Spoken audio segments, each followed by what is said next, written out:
A very good morning and welcome to Kusile Breakfast Show. Thank you for joining us this morning. We are on the 21st day of February. With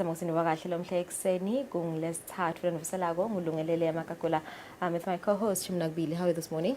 Doing very well, Lungelele.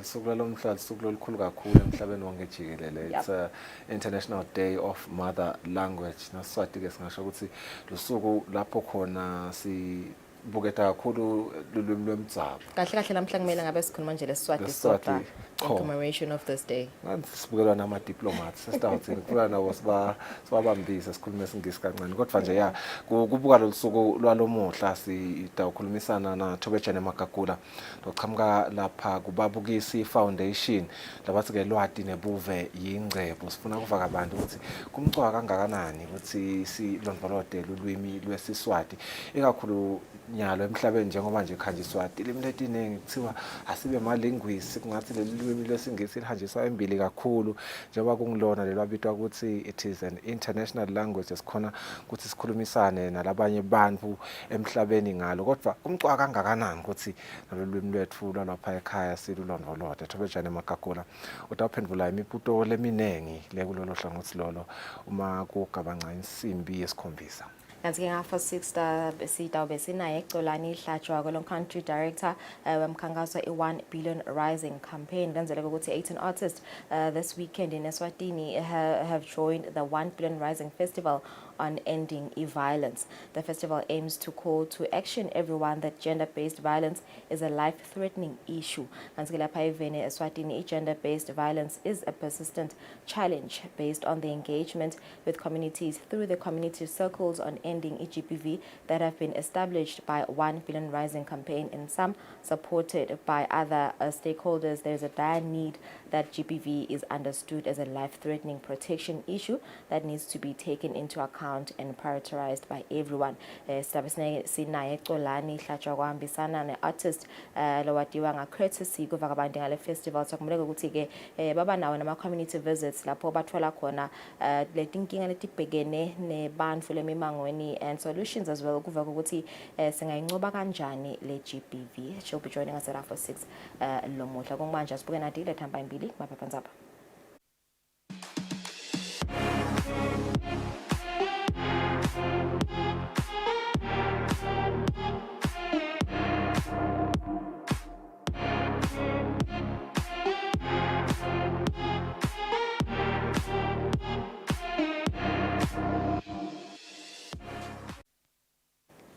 Alright, sasibuke Times of Eswatini likuleti hamba imbili. Worst from 5 results in 6 years.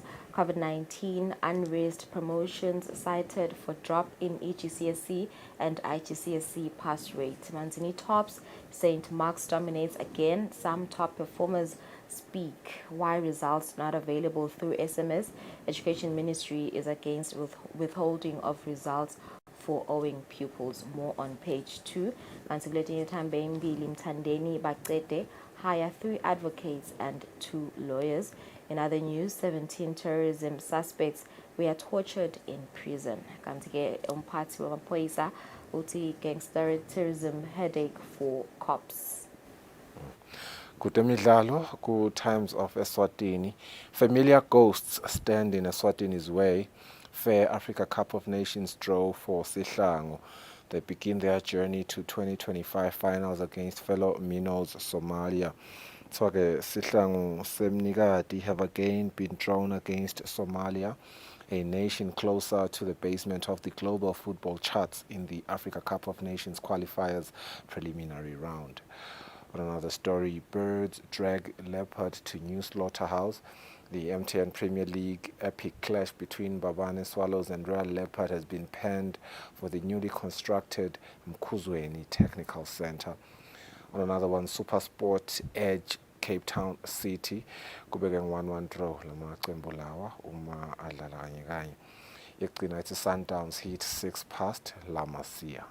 Alright, so moving on to the Eswatini Observer, your leading headlines. Di Tfombegeleti Tala Bahambe Mbili, Elhlolweni Loka Form 5. Minister of Education says these are the worst results in 5 years. Overall pass rate drops by 4.25% to 88.33%. Head teachers say pass rate decline is very worrying. In other news, exams leak, school suspended for 5 years. And kuletinye thamba imbili, our lives are in danger, kusho staff saka master's office. Kutemidlalo, the Africa Cup of Nations preliminary round. It has been an easy draw for Sihlangu. Our nation's pride will take on Somalia. And Eswatini faced some opponents during 2023 qualifiers, and games are to be played on the week of March 20 to the 26th of March. On another one, Birds face off with Leopard in what will be an exciting top of the table clash. Capital City Giants Mbabane Swallows will face off with Police Side Royal Leopard at Mkhuzweni Technical Center. On another one, Manzini Wanderers captain Mlamuli Mlaba Nkambule has won the January MTN Premier League Best Player Award. Yeah, those are the leading headlines. Eswatini Observer. On the Eswatini Daily News this Wednesday, Form 5 pass rate tumbled by 4.25% compared to 2022, and St. Mark's tops them all in Form 5. South African president announces election date. Still the very same story making the headlines yet again on the Eswatini Daily News Sport. Sihlangu Somalia are set for the Africa Cup of Nations qualifiers rematch like it happened during the AFCON 2023 preliminary round qualifiers. Sihlangu will face the Ocean Stars of Somalia in the Morocco 2025 qualifiers. Sihlangu will travel away on March 18 with the second leg set for March 25. Mlaba Celimpilo is January's best player ku MTN Premier League. From the international front, particularly from Spain, Barca, Atletico are set to battle for Greenwood. All right, so it's 6 minutes after 6. Let's take a break. Nasibuya sasa indaba Eswatini.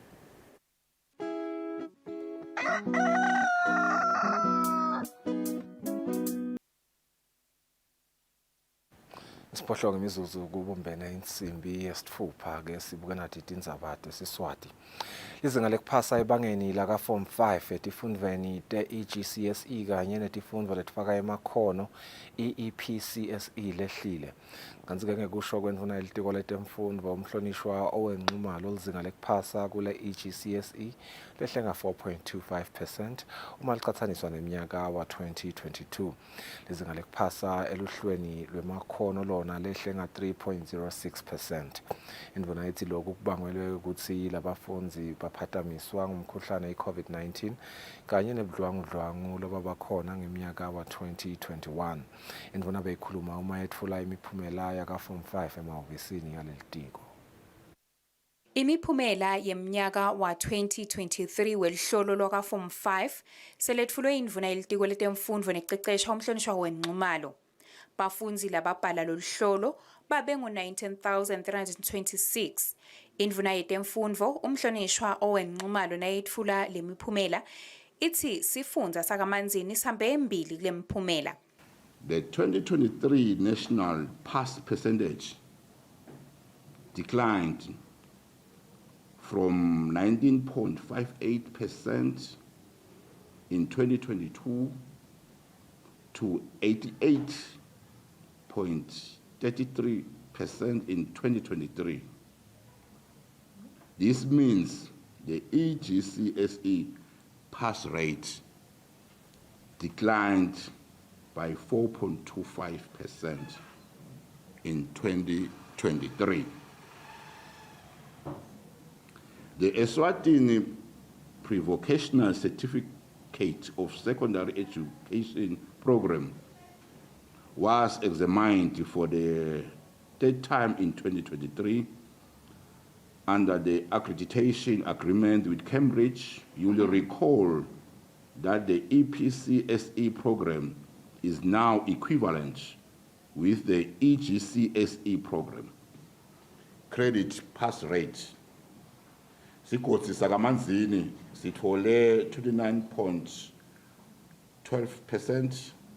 Sikotsi sakaHhohho sithole 24.66%. Sikotsi saseshiselweni 24.40%. Sikotsi saselibonjeni sithole 21.82%. sengema-pass percentages. Sigodi sakamanzini sithole 29.81%. Sigodi sakahoho sithole 25.64%. Sigodi saseshiselweni sithole 23.53%. Sigodi saselibonjeni sithole 22.70%. Bafundzi labahlabene bafundzi labanye babo labafundza etikolweni letiphakeme lefaka ekhatsi ka-Boys, St. Mark's, Ngwane Park, Manzini Nazarene, Siteki Nazarene, St. Francis, John Wesley, St. Michael's kanye nase-Evelyn Baring. Tindzabeni kubika Sondomlangeni eMbabane. Kwehla kwelizinga lekuphasa kwebafundzi lebebenta form 5 lehliswe tinkinga lebetibe khona letfaka ekhatsi kuvalwa kwetikolo ngesikhatsi kubhedvuke umkhuhlane i-COVID-19. Indvuna yetemfundvo nececeshwa umhlonishwa owenxumalo ithi bothishela bafake umfutho kulungiselela abafundzi ukuthi babhale loluhlolo, kepha-ke inshisekelo yekukuthi babhale loluhlolo lwemakhono i-EPCSE ibe phansi kakhulu. Imiphumela yelihlolo lwaka form 5 ikhombise kuba ngilehle kakhulu ngelizinga lekuphasa kwabafundzi nakucathaniswa naleminye iminyaka. Indvuna yelitiko letemfundvo nececeshwa umhlonishwa owenxumalo ithi-ke loku kubangelwe kuphatamiseka kwekufundza lokwenteka eminyakeni wa-2020 kanye neminyaka wa-2021. The national pass rate has generally declined for EGCSE, EPCSE, and IGCSE examinations. The cohort this year, as in the last few years, have been severely impacted by school closures and other disruptions due to the pandemic and civil unrest. However, the Examinations Council of Eswatini, ICESWA, has taken action to ensure that these candidates are not disadvantaged by circumstances beyond their control and to ensure that candidates achieve grades that reflect their ability, enabling them to move on to the next stage in their education or lives. The public will recall that the ICESWA ordered a receipt 7 components in November 2023 following the leakages of contents of some question papers. One will assume that the decline in candidate performance will only be observed in the examination papers affected by the receipt examination. Yet that is not the case. Indvuna ivetile kutsi tikolo letitsemakhaya tikhombise kusalela emuva lokuyintfo litiko lelitayibukisisa kutsi ingasombululeka kanjani. Tindzabeni kubika Sondomlangeni eMbabane. Kuhleleka kutimisela kanye nekukhetsa abangani labangibo ngona kubalwe bafundzi labaphumelele ngemalengiso eluhlolweni lwaka EGCSE lweminyaka wa 2023 kutsi kuphasetile. Bhale ma-homework alandzelele bothishela atadishe futhi nasetobhale exam. Mina sengicedzile bengifuna kwenta i-financial engineering toba i-quantitative analyst imisebenzi ye-maths finance. Kwekucala, trust God. Kwesibili, perseverance, commitment ne-determination iyasebenta. Kuhlonipha bothishela, being hardworking, being ahead its own cost. So kwekucala nje bengakusho i-hard work. Bengingumfundi ophumelelayo kakhulu. Ngi-persistence ngingagive up, ngingafuni nje kuhlulwa yindlu. From now bengifisile ukuthi ngithole scholarship ngiyofunda. Ngifuna kwenta i-Bachelor of Commerce in Accounting and Finance, and then bese sengiyachubeka ngithi ngifike khona ekubeni i-chartered accountant. Knowing that very well how difficult the exams were, I'm happy that I'm one of the top students and I was recognized for it. I want to pursue a career in medicine. Currently, I'm doing my Form 6 A-level. Hopefully, by the time I finish, I will know what I'm passionate about, because I'm passionate about biology, chemistry. Hopefully, I'll become a doctor one day. I feel the key thing is to keep good people around you. I mean, I had my parents who had very, very high expectations of me. So having those high expectations of me, meaning saying less than what they expected of me. Nebangani bambona, bekubantu futhi abafike ba expect great things of me. Yes, and iyasita ukuthi lo lalabantu have great expectations of you, now you have great expectations of them. Lo kwangisita-ke for lama-sciences, the approach was based on Cambridge level standards. Bengisebenzisa amaphepha aka-Cambridge, ama-past exam paper, education yakhona, ama-lessons akhona. Ngakho nje iwebsite yaka-Save My Exams. Indvuna yelitiko letemfundvo umhlonishwa owenqumalo ethi itawumemetela libandla lelitawuhlolisisa ukuthi luhlangothi lwetemfundvo lungalungiseka kanjani futhi-ke ngayiphi indlela. Indvuna ithi tonke tinhlangothi titawubhekeka ukuthi tifake imivo. Ithi-ke leli bandla litawumemetelwa emavikini lamatsatfu letako.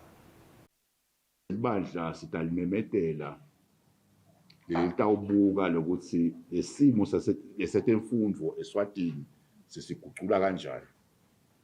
Sitakhumbula esibayeni nemaswati akhulumile kusi labantwana basinabaphuma lapha bangatholi imisebenzi bangakhoni ukuchubeka kahle netemfundvo nje atisekho kulesimo lebesikuso. Sitayethula kuleli bandla litawuwenza lowo msebenzi libe lithatha lokwasho bantu esibayeni. Kepha ngibonge kakhulu kubothishela nabo head teacher imiphumela lemihle. Ngibonge nasetiko, ngibabonge nababeka examination council. Namabhalane okasinathi ukhona uyabona ukuthi bothishela bendane esikolweni.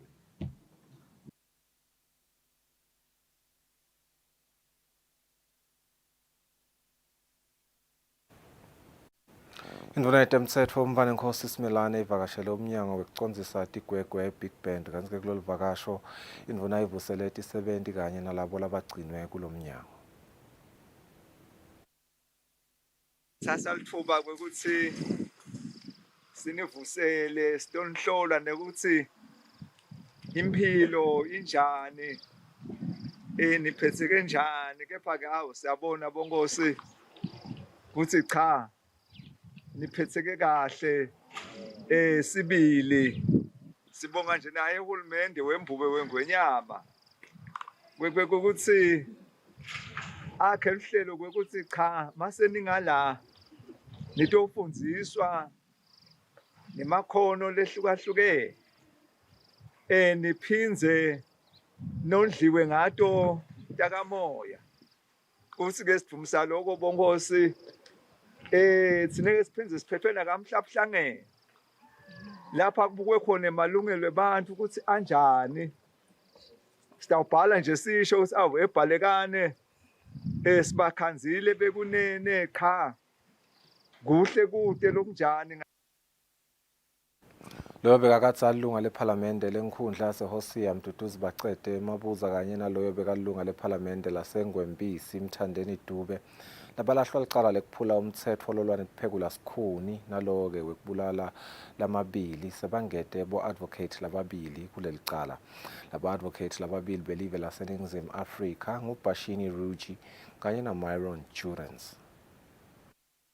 Longedwa kwalabo advocates lababili lokunguMyron Jurens kanye naBashin Rogin kusho ukuthi sebathathu bo-advocates bebabekwacala njengaloku advocate wabo Jacobus van Vuren lewamelele nalisatekwa lelicala solusachubeka nemsebenzi wakhe. Sebabonke nje bameli labamelele labo bebakatse bamalungu ephalamende sebasihlanu njengaloku ummeli Ben J Simelane kanye naMhlengi Mabuza nanapho solo bayingcenye labo labamelele Mduduzi Bacede Mabuza kanye naMthandeni Dube. Kuthi ngalesibili ekseni bameli balabo bebakatse babahlonishwa bacela ukuthi lelicala liqhutshelwe kulesithathu ekseni. Lokuqhutshelwa embili kwalelicala kwenteke ehovisini lelijaji lenkantolo lenkulu Mamsi Dlamini. Sizathu lesikhulu lesibekwe ngilaba bameli bamabuza naDube ukuthi bo-advocate lababili labasha basafuna kuthathisa kabanti ngalelicala. Bachubekile nekuthathisa kwade kwashaya insimbi yekucala emini. Lelicala lamabuza naDube selisesigabeni lapho khona sekubheke ukuthi batisholetele enkantolo ukuthi ifani ingabaniki isigwebo lesisetulu imitigation and submission stage. lokunakekile nabavele enkantolo ukuthi tihlobo tabo kanye nemacembe tepolitiki bebekade bakhona kutobasekela kanti batfolele lithuba lekuvuselana. Lomunye bebekade akhona kuleli cala ngummeli lovela enhlanganweni yeParliament emhlaba eGeneva Interparliamentary Union lokungurahim Khan. Umabuza naDube lijaji Mamse Dlamini labalahla ngalamacala lathi lunye enyangeni enhlaba eminyakeni lophelile kanti lokhu kulandzela ukuthi baboshwe ngenyanga yakholwane eminyakeni wa-2021. Etindzabeni kubika Fortune Dlangamandla ngisenkantolo lenkulu. Inkampani lebuke kukhanga abahlanyeli timali kuleli Eswatini Investment Promotion Authority ithi bosomabhizinisi bakuleli sebakhona ukuthengisa imali lelinganiselwa ku-100 million emalangeni eveni le-Taiwan ngephansi kwesivumelwano setekuthengiselana i-Economic Cooperation Agreement yeminyaka wanga-2018. Kanti-ke lokhu kuvetwe ngilobuke tekuthengiselana nalamanye emave kule nkampani Sibusiso Mnisi. As part of that initiative to penetrate Taiwan, just last year the government of Taiwan was able to approve 46 product lines that we can add to our economic cooperation agreement. You will recall that when we signed the agreement, I think in 2018, we had only 153 product lines. Hulumende nakasayina lesivumelwano setekuthengiselana nelive leTaiwan ngeminyaka wa-2018. Imikhiqido lebekade kufanele siyimikise eTaiwan beyimincane kepha nyalo seyikhulile. Lokhu kusho ukuthi baningi bosomabhizinisi labatawukhona kuzuza ngaphansi kwalesivumelwano i-Economic Cooperation Agreement. Ngaphansi kwalesivumelwano bosomabhizinisi bakuleli bakhonile ukuthi bathengise umkhiqido lolinganiselwa ku-100 million emalangeni eveni leTaiwan. Kepha-ke kuliqiniso ukuthi sisangenisa umkhiqido lomningi lobuya eveni leTaiwan njengoba wona ubeku-200 million. Inhloso yethu ukuthi sikhulise umkhiqido wabosomabhizinisi labatawuthengisa eveni leTaiwan.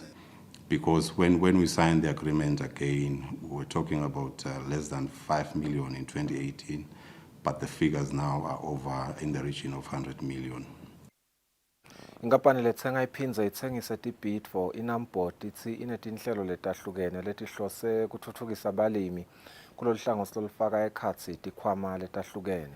Umphathi wenkampani ebhekizwe Maziya ukuvete lokhu ngesikhathi yachaza ukuthi yini labayendako kuthuthukisa abosomabhizinisi labancane kulolu hlangothi. We have already established 2 financial products to increase access to funding for our farmer SMEs. That includes the Horticulture Revolving Fund, which is housed at Eswatini Bank, which farmers can access to a tune of maximum 10 million emalangeni. Sinetikhwama letimbili kanamboti tekusita abalimi betibhidvo netitselo. Kukhona lesatiwa ngele Horticulture Revolving Fund. Lesi-ke bayaboleka kuso imali letawuphindze ibuye silapha Eswatini Bank. Bosomabhizinisi bangaboleka imali lengade ifike ku-10 million emalangeni. Kuphindze-ke kube nesikhwama sekubesekela ukuthi bakhone kuthenga tintfo tekulima. Lesi-ke sibuke kakhulu kwesekela abalimi labancane labalima tona titselo netibhidvo. Lesikhwama lesi satiwa ngekuthi yi-Horticulture Input Subsidy. Kukhona-ke nesikhwama lesingaphansi kwelitiko letekulima labangasisebenzisa abalimi, i-Agricultural Development Fund, labangayiboleka kuthenga tintfo tekulima tebuchwepheshe lokufaka ekhatsi ema-tunnels. Siqinisekisile-ke nekuthi kude tincabekelwano letiningi uma abalimi bafuna imali kuletikhwama letingaphansi kwanamboti. Siphindze simakethe tilimo tabo balimi sibathwalele ngetincola tethu temakhata kude tingafiki tilimo setonakele. Because of our mandate as NAMPOD, we also facilitate marketing of the farmer produce.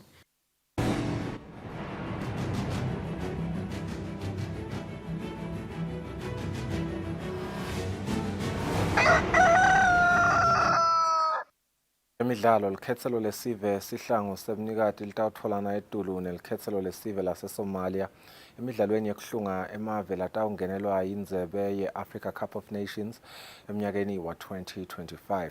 Umlente wekucala utawudlalelwa eSomalia mhla tingemashumi enyangeni yeNdlovulenkhulu, bese kutsi umlente wesibili ube ngumhla tingemashumi kuyo-ke iNdlovulenkhulu emnyakeni losetulu. Kulozela kuphela kwenzebe ye-AFCON ebekade ibanjelwe evenele Ivory Coast kulomnyaka sekavela aqalile emalungiselelo enzebe ye-AFCON eminyaka wa-2025 letawubanjelwe evenele eMorocco. Lokhu kulandzela ukuthi ne-draw yesigaba sekucala seyiveleke seyendiwe njengoba sekahlungene amaqembu.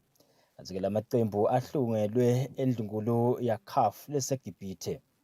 Le draw iveta ukuthi isihlangu semnikati sithathola neTulu nelicembu leSomalia.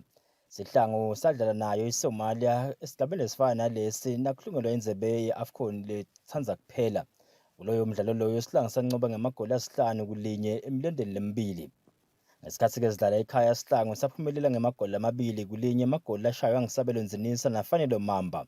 Kanti-ke emlendeni wesibili wadlalelwa khona eveni leSomalia isihlangu saphumelela ngala-3 ecanzeni. Emagoli esihlangu ashaywa ngisandile Kametse Bonkosi Manyovu Dlamini.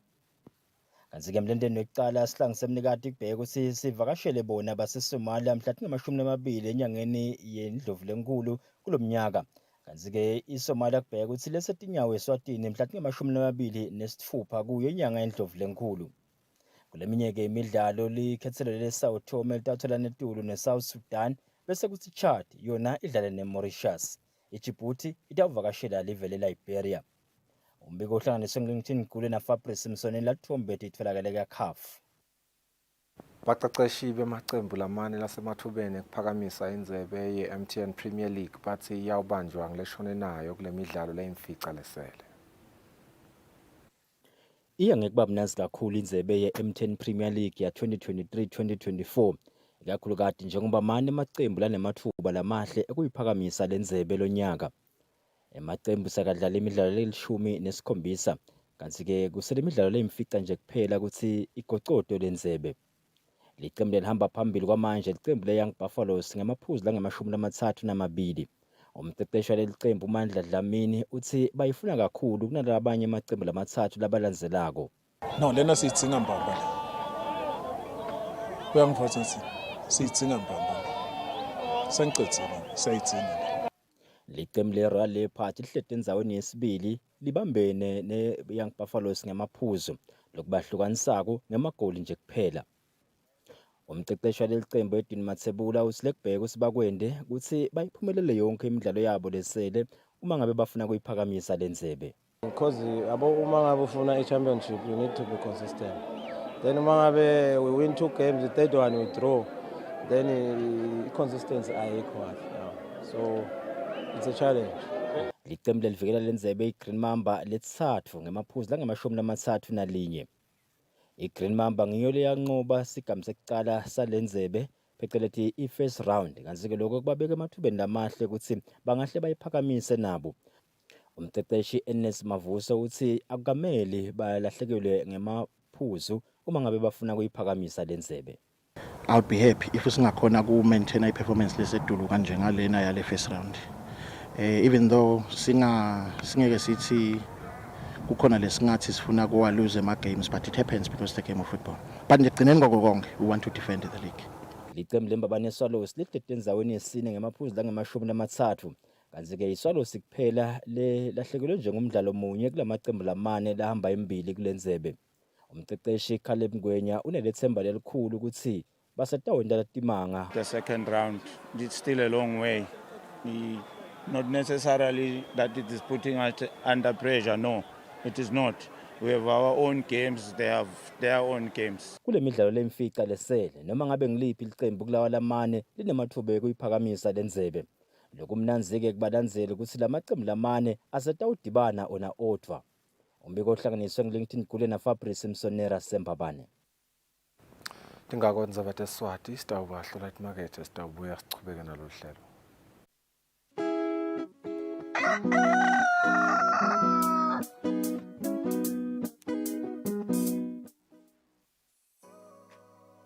Renewal of TV licenses for 2024 is now open. Here is a quick reminder. A viewer's TV license costs 180 emalangeni per device. Other accessories such as decoders and set-top box cost 50 emalangeni per device. For traders and repairers, TV license costs 300 emalangeni per business area. And now, to pay your TV license, use these following methods. You can use MTN Mobile Money with the number 76222000 or dial *007 *3 *7 hash. Or you can use Eswatini imali.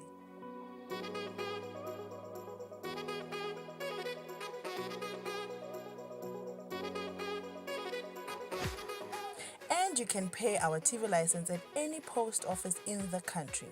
Another option is you can use any NetBank branch using our TV license account number 119900430037.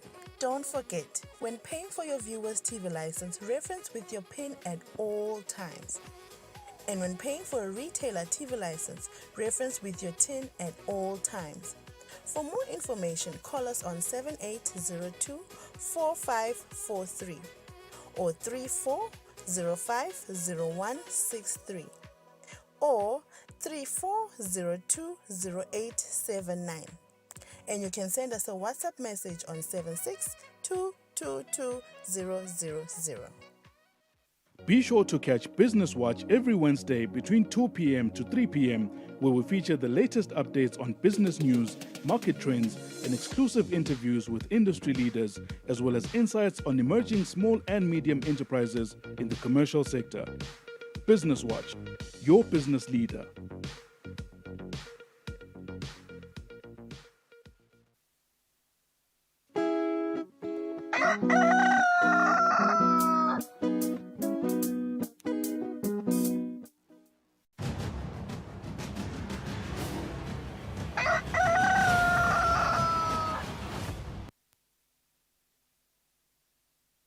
Welcome back. Sakuvuselana uLosanzago sivule lapha sivelile ukuthi sitabe sikhulumisana na country director we 1 billion rising campaign batabe ke bane festival GBV festival this weekend lapha kamavuso kamanzini dokumleke ukuthi lena yindzaba velele enkhulukati lapha eveni njoba nje nengwenyama. At the end of the year, National Prayer Service called on all Eswatini to join hands in putting an end to gender-based violence. He urged Eswatini to continue the fight until there is not a single case. He repeated this call when opening Parliament and also emphasized that we must remove this dark shadow of violence that is hovering over our society. Tikhona-ke tinhlangano letibambisa uhulumende kulweni ne-GBV letfaka yona umkhankaso 1 billion rising campaign. This weekend njengoba sengivetele ukuthi kutabe kunalo mcimbi featuring 18 artists alapha ekhaya Eswatini. To tell us more about this event, I'm joined by country director Xolani Hlachwa wasivusele. Hi, so thank you for joining us this morning. Finally, the event sevele seyitfutane sesele nje malanga lambala ukuthi ibe khona. Kume ukuchazela kabantu njengayo nje you featured 18 artists. Kuye ngani ngokuthini feature ama artists because you said kuthini ihlene ubamba lomkhankaso vele annually njalo ngabo February. Why this time around in feature ama artists? Okay, morning Lungelelo ngibingelele nembukele ekhaya. And we appreciate the opportunity Eswatini TV lasinika yona ukuthi siqhubeke si amplify the call on ending GBV. Naloko ndasiqiniseko nje ukuthi abantu bayakhona kwadi ukuthi kwendekani lemimangweni nelemisebenzi lesiyilungiselelako. Lokho ngu appreciate kakhulu njengoba ukhuluma ngale festival.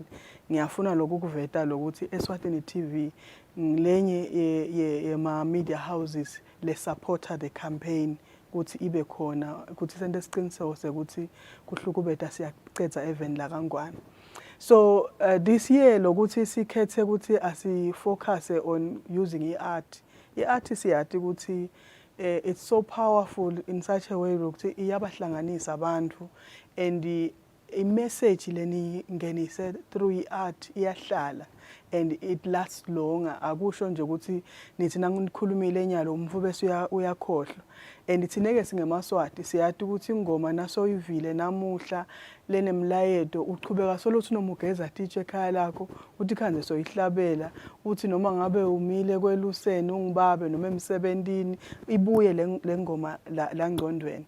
Ngedulu kwawo konke nani hlangene ngemculo ngegitsa nangabe ngilophi ihlobo lweart kuyitherapy ngoba abantu bafike ngilapho bativa ba connected ngilapho bathola ihope khona ngilapho ativa aphelele ukuthi I'm a human being nako konke lobe kwendekile empilweni yakhe phambilini nase bahlangene ngalendlela lena kuba khona lokho ative aphilile. So le festival, the concept of the festival kwecala sifuna kwenda siqiniseko sekuthi nasikhuluma ngekucedza iGBV akusikuphela indzaba yabomake and indzaba yethu sonke simaswati njengoba sivile ingwenyama ukuthi asilisuse lelifu lelimnyama lokusho ukuthi sitawukhona ukulisusa lelifu lelimnyama nangabe sibo babe sibo make sibantu labasha si understand ukuthi sonke sinenzima lekufanele ukuthi siyidlale sikhulisa nalomlayeto sisite umnyaka nawuqala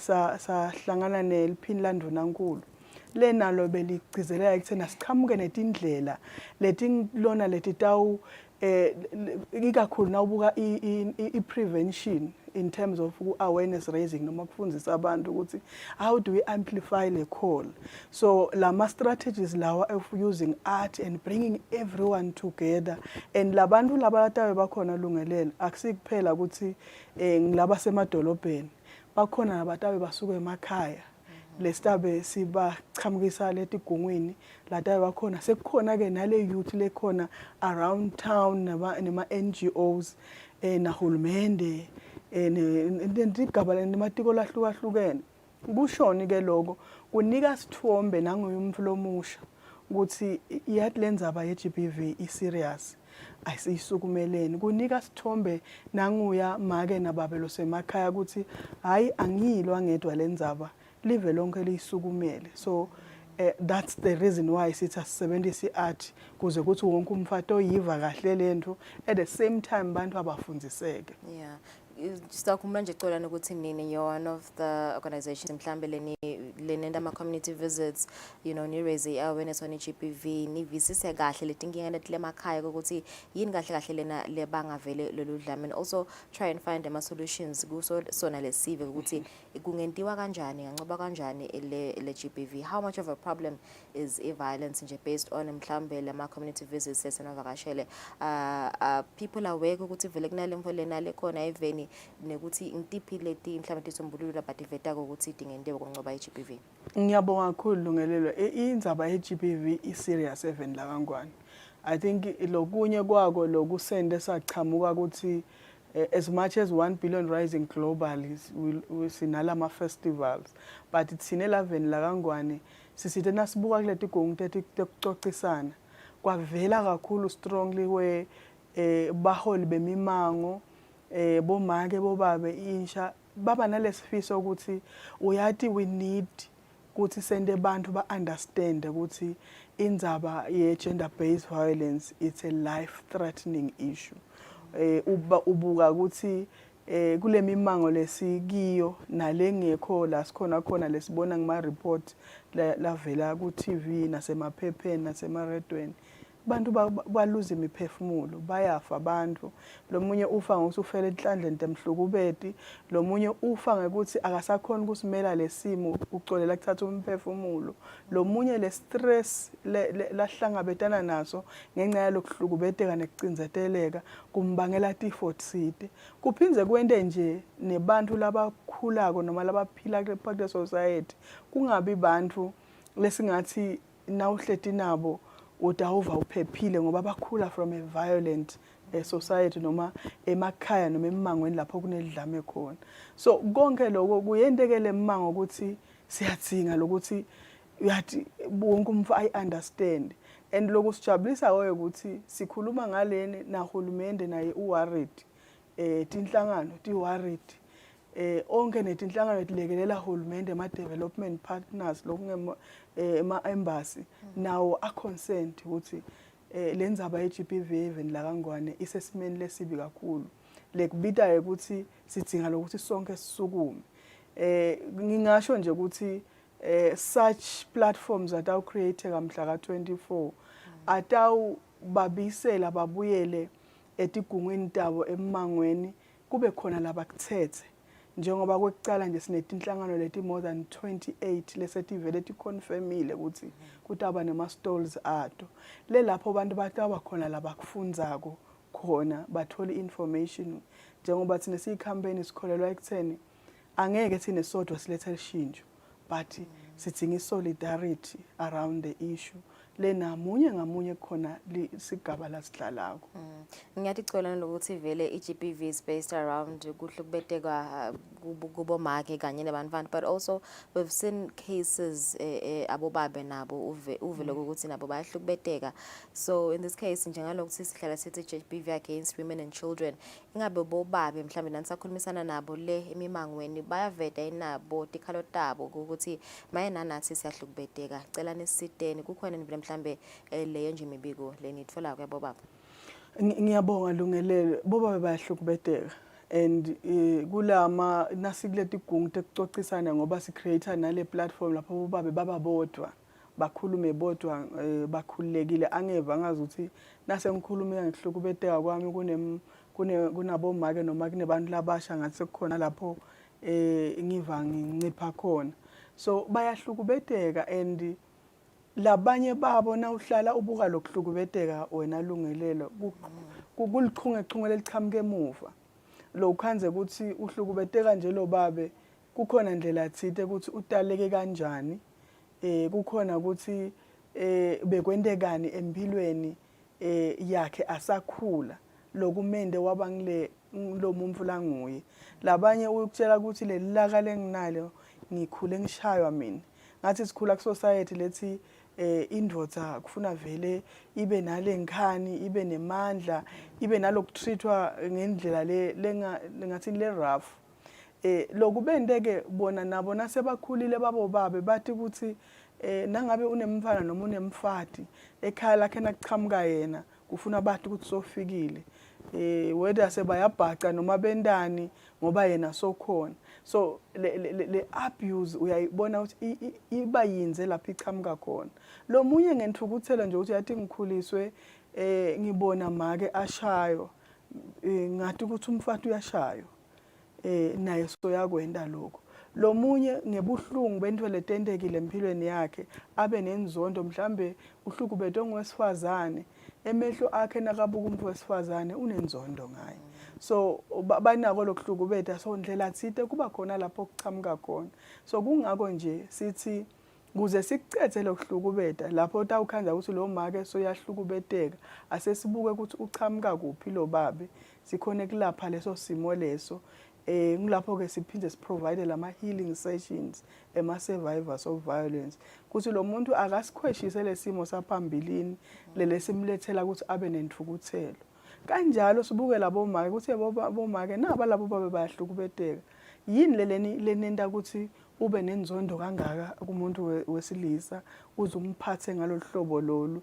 ngoba akusibo bonke bobabe labaphathana kabi kunabo babe labalungile labanelithando labanakekelelako labakholelwako futhi ekutheni ludlamo akusiye into lekufanele libe khona ekhaya nasemangweni keje ukhaze ukuthi lo make lathethene naye akekho kulesigaba sekuconza lezo uhlala naye ngendeka lendlela lakhuliseke ngayo nendlela lengcekiyo nakabuka umuntu wesilisa uthi awungeke bangihlukubete kakhulu so hlala asebenzise amandla amende angakutholi kuthokomala so kungako ke ukuthi siyadinga lo creator lama platforms lapho sakhe indlela lengiyo sipromote le dialogue ukuthi yini indlela lento lesingayikhulumisa ekutheni sibe nemimango noma emakhaya lanekuthula ngaphandle kokuthi sihlukubetane noma nasinetinkinga sendindlela ukuthi asikhulume saneni phela silungise leyo nkinga lengabe sibhekene nayo kuletinye tikhathi ecala ukuba icase ye dividend kuthiwa nje no akungakhulunywa ngako akufihlwe have you been able to address that mhlambe nisende nama community visits inzaba ye dividend imadima kakhulu Lungelelo noma siyajabula nje ukuthi siyababona abantu sebayakhuluma bantu sebayahamba ba report kepha solo tikhona tibitendlu utibona ngani uze utibone ngekuthi umuntu noma sa attemptile loku report abuye ngakusasa athi sengiya withdraw le case hayi sesikahle nababe noma ekhaya sekulungisekile noma sesikahle nje so kunengi lenzaba yetibitendlu lekubita ke kutheni nasichubeka sifundisa abantu angeke sithi into lesingafika namuhla sifundise ngako noma sikhulume ngako bese ubashintshile abantu siyadinga lokuchubeka sikhulume ngako sibakhuthathe ekutheni ku reporter ngikona lokuyimpendulo lokunye ke lesikwendako kuthi labo labe bahlukubedekile lesibabitha sengama survivors of violence si build le capacity yabo ukuthi nabo bachubeke babe ma activists ukuthi lokulengcekiyo akhona ukufundisa labanye ukuthi ngekusukuma ngimelane nalesimo lebengibhekene naso ngangayimbombothi lenzaba nakulala ngikhona khona kungiside ukuthi ngishintshe nasimo sami lesinje so tonke leto tinto leto sikholelwa ukuthi ngitona lelethi tawusita ukuthi bantu noma ngabe bekeva ngazi ukuthi angayikhulumi lenzaba ngekubona lomunye ukuthi kuyendeka lento nami khona lengingakwenda nekuthi ke kubantu labasha nasetikolweni ekutheni bafundziseke nje ngoba lento ifake kakuwe usesemncane ukuthi awutikhulumi letindzaba leti siya appreciate nje ukuthi etikolweni as part of the curriculum kukhona letifundo letithinza la ekutheni umuntu wenda lokhu kuwo report ungavumi ukuthi kwendeke ku so kunengi lapho okucala khona lapho sigcina khona ukuthi sicinise ekutheni bantwana bathi nje ukuthi awugcina into lekuhlukubeda ukuthi kwendiwe ngibani kwengceke kubomake bobabe nebafana lasebakhulile nemantombazana. Okay, going back to the event nje ya Saturday kutaba khona ini mhlambe because kutaba kunama artists nama poets nama different girls clubs nama groups nje lataba khona kule event sitawubona mhlambe nema survivors abuse nabo bakhuluma mhlambe basichazela nje ngetimpawu ukuthi umuntu lohlubetanako umbona nganako nalama artists nama poets kutaba khona mhlambe message lokho labakuhlabelako during the day. Ngiyabonga kakhulu Lungelelo uthi into le imcoka kwecala nje ngifisa kusho lokuthi le festival i free for all kude umuntu lobhadalako ngekuya lapha la lokutawendeka vele sitawuba nawo ema sessions ngoba i festival le in different segments ngisho njalo ataba khona ama sessions lapho sitawuba khona nema survivors of violence la sherishako lokuthi sitabe sikhombisa how we engage kulama community circles ukuthi bantu babone ukuthi kutaba nama circles of listening lesitaba nawo on the side sibe nawo nalama survivors of violence ngoba nasitawuniketa ihope angeke uyilethe ihope ukhuluma ngento longayadi kodwa sidinga ukuthi ikhishwe ngumuntu lokwengceke lesimo batabe bakhona ke laba laseba brave enough even ku face bantu labanengi kangaka ukuthi bayivete lenzaba yabo ukuthi bengceke kuphi ngifuna kusho nje Lungelelo ukuthi also part of the festival ukuthi sibe nalabengce simeni sine Hosia's Heart lokulikhaya lebantwana labahlukubedekile labatabe bakhona nabo lapha nabo as a survivor of violence batabe basivetela lokuthi but through art through a performance their voice ukuthi bona bengceke kuphi sebakuphi nyalo through empowerment so I think lokho ngilokunye lokutawenda nangulo umfulo omusha ayithole le message ngoba umfulo omusha uyithola different from mina nawe uJohn sesemncane kulala sebangangami lala bangangami bayiva mhlambe ngokuthi ukukhuluma umuntu but lo mfulo omusha through le art the performance kukhona le message la itholako kungako nje Lungelelo ngifisa kusho nekumbukeleka ukuthi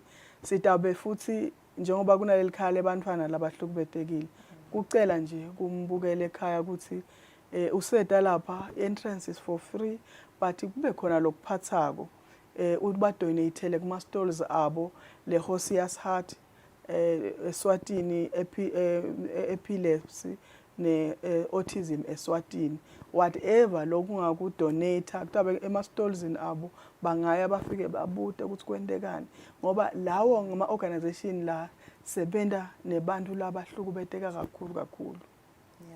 I-initiative enhle lena leniyentaka ke futhi nidabene na Eswatini autism kanye na epilepsy organization, so lama donations kungafaka impahla ekhathi imali noma ngabe yini mhlambe labafise kuyidonate. Sikhuthata nje ukuthi kuleti inhlangano ezintathu Hosias Heart Autism Eswatini epilepsy lokhona kuphatha ama sanitary pads lokudimbahla lo ukuthi aphenze kube nema pledging forms lofisa ngoba asikhuthatha imali ngoba kutabe kunebantu labanengi lapha kodwa nangabe ukhona lo vangazi ukuthi ngidawufaka ka mobile money batabe baphethe yonke information wo onke lama stalls labanga kule ma stalls labanga contributor o labanye bende ama pledges sinalokuthi nje uhulumende wakangwane asend imitamo ekutheni nawe alwe nalokuhlukubeta nekusekela kusebenta kwaleti inhlangano kepha le metamo yahulumende nathi singayelekelela ekutheni lesikhebesi lesichubeka solo siba khona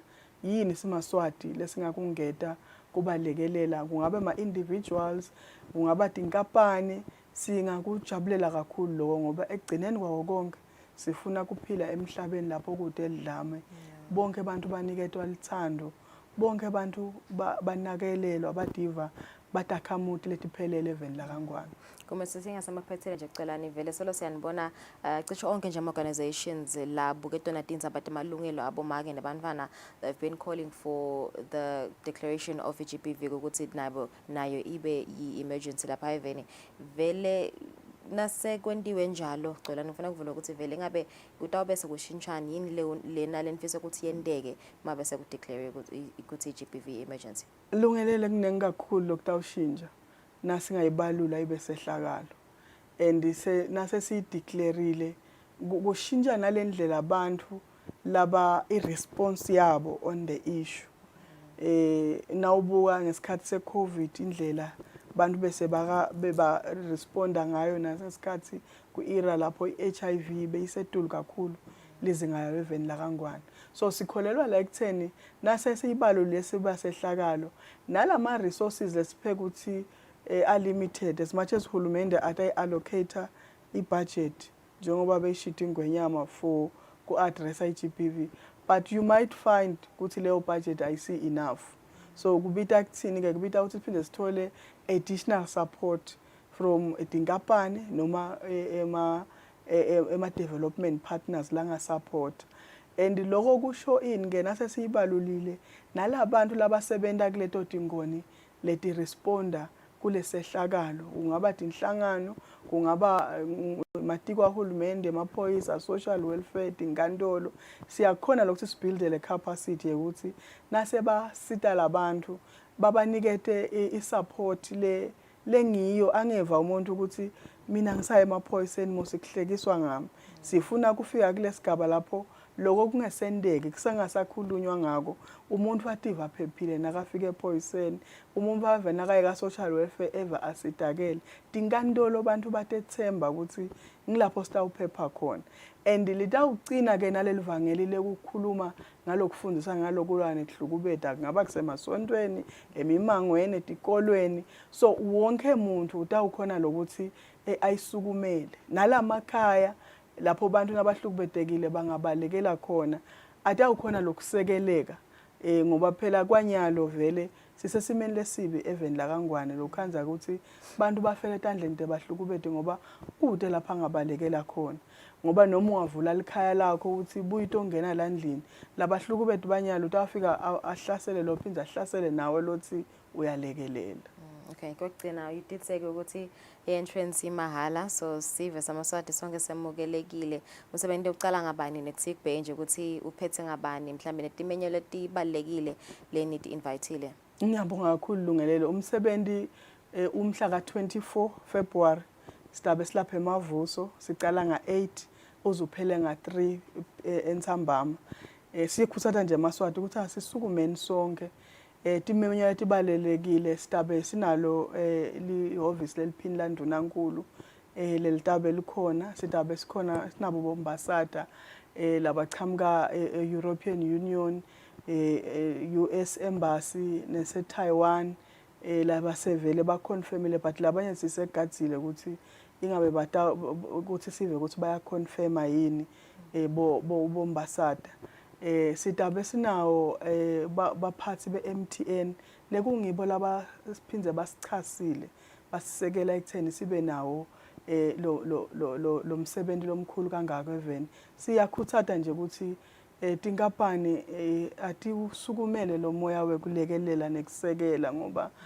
sikulesigaba lesisekiswe even bantu bekucala ekufanele balekelele kufuna kube ngileti inkampani letikhona la veni letikhicita la veni ngoba ibhizinisi yakho nemkhicito wakho utawuba ngilo muhle nangabe usebentele eveni lebantu labangahlukubeteki bantu labanekuthula kwenda nalokusebenta kube ngikolokukahle so sinawo ke nalama artist la 18 la include la prominent leswatiko even la kangwane lafaka ekhathi bo Sense lafaka ekhathi wenomalungelo sina noThando Dlamini gospel artist bo DJ Mix Mesh sina Courtesy uyathi ngidawubala ngidaze ngibashiye so banengi and futhi ngifisa nje nalokuba appreciate public singameli kuphela sekwenze event ukuthi lama artists lawa asukumile athi thine start imbanzakanya ngoba siyayibona sidingo sekuthi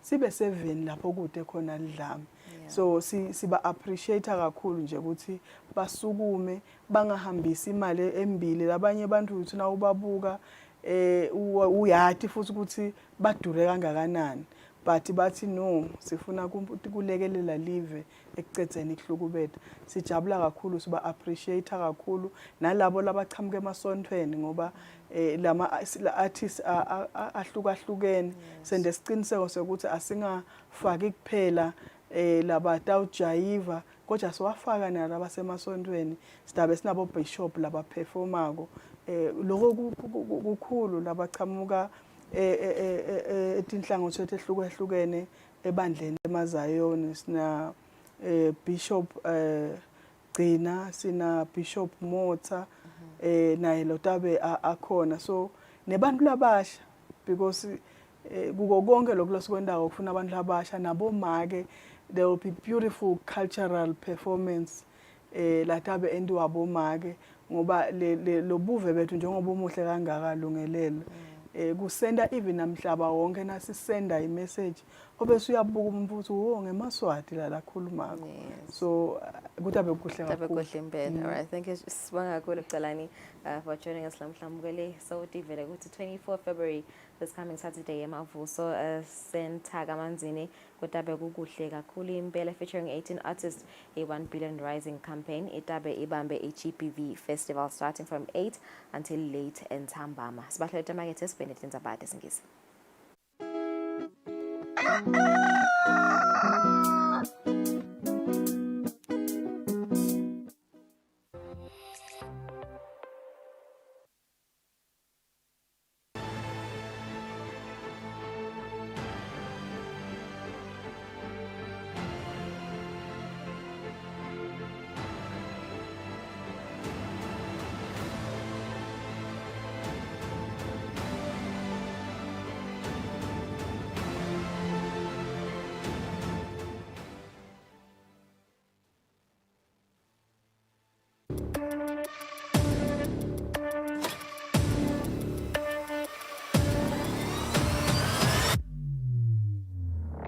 Kujala masoda mahle kunathi lesa. Sabatandi ukuthi njengalokho sivile sive sithi khulume.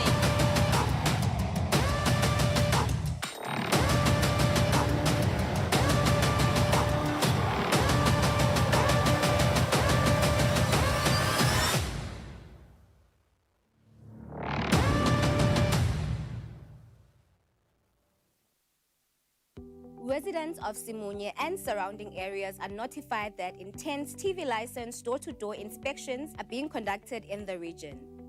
The exercise starts on the 19th to the 28th of February 2024. Stay alert. Our TV license inspectors will be wearing Eswatini TV gear and will have tags that confirm their identity. Don't be scammed. Our inspectors do not ask for cash payments. Pay your TV license only at specified pay points or call us on 34050163 or 78024545 for more information. Alternatively, you can send a WhatsApp message to 76222000 and we'll chat with you. Pay your TV license today, enhance the industry.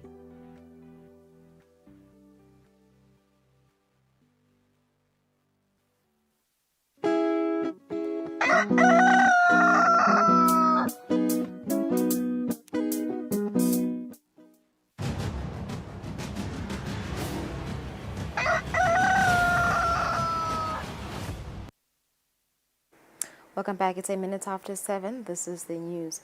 The Minister for Education and Training has released the 2023 results for HGCSE. Honorable Owen Ngumalo, the Education Minister, revealed a significant decline in the national pass rate from 92.58% to 88.33% in 2023. Even the APCSE saw a similar decline as reported by the Minister. Ngumalo delivered this update during a press briefing held in his offices in Babane yesterday. The Minister for Education and Training, Honorable Owen Ngumalo, has unveiled the much-anticipated 2023 results for the EGCSE. Ngumalo revealed that despite a high number of students sitting for the exams, the national pass rate has seen a decline. The 2023 national pass percentage declined from 19.58% in 2022 to 88.33% in 2023. This means the EGCSE pass rate declined by 4.25% in 2023. The Eswatini pre-vocational certificate of secondary education program was examined for the third time in 2023 under the accreditation agreement with Cambridge. You will recall that the EPCSE program is now equivalent with the EGCSE program. The credit pass rate. Manzini attained a credit pass rate of 29.12%, or attained a credit pass rate of 24.66%. Kusile attained a credit pass rate of 24.40%. Lubombo attained a credit pass rate of 21.82%. Pass percentages. Manzini attained a pass rate of 29.81%, or attained a pass rate of 25.64%. Kusile attained a pass rate of 23.53%. Lubombo attained a pass rate of 22.70%. Some of the schools with pupils who made it to the top 13 are St. Mark's High School, St. Michael's, Evelyn Buring, Stegi Nazarene, Manzini Nazarene, Ngwane Park, St. Francis, Ka Boys, and John Wesley High School. For Eswatini TV News, Sondomlangini, Babane. The Minister for Education and Training, Honorable Ngumalo, has revealed the underlying issues contributing to the poor performance of the Form 5 class of 2023. Ngumalo highlighted the impact of the COVID-19 pandemic and political unrest, which led to the closure of schools. The Minister pointed out that the EPCSE witnessed a reduction in the number of pupils taking the exams, which further contributed to the decline in pass rates. In yet another manifestation of the far-reaching effect of the COVID-19 pandemic, the education sector grapples with a decline in this year's EGCSE and EPCSE examination results. The Minister for Education and Training, Honorable Owen Ngumalo, has shed light on the challenges faced by schools, attributing the decline to the lingering impacts of the pandemic. The national pass rate has generally declined for EGCSE, EPCSE, and IGCSE examinations. The cohort this year, as in the last few years, have been severely impacted by school closures and other disruptions due to the pandemic and civil unrest.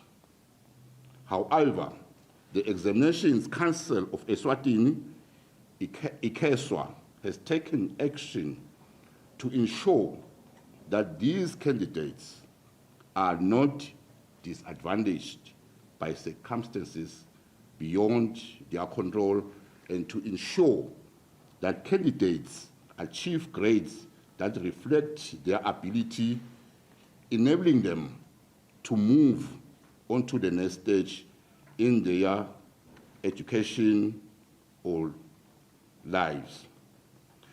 The public will recall that the ICESWA ordered a receipt 7 components in November 2023 following the leakages of contents of some question papers.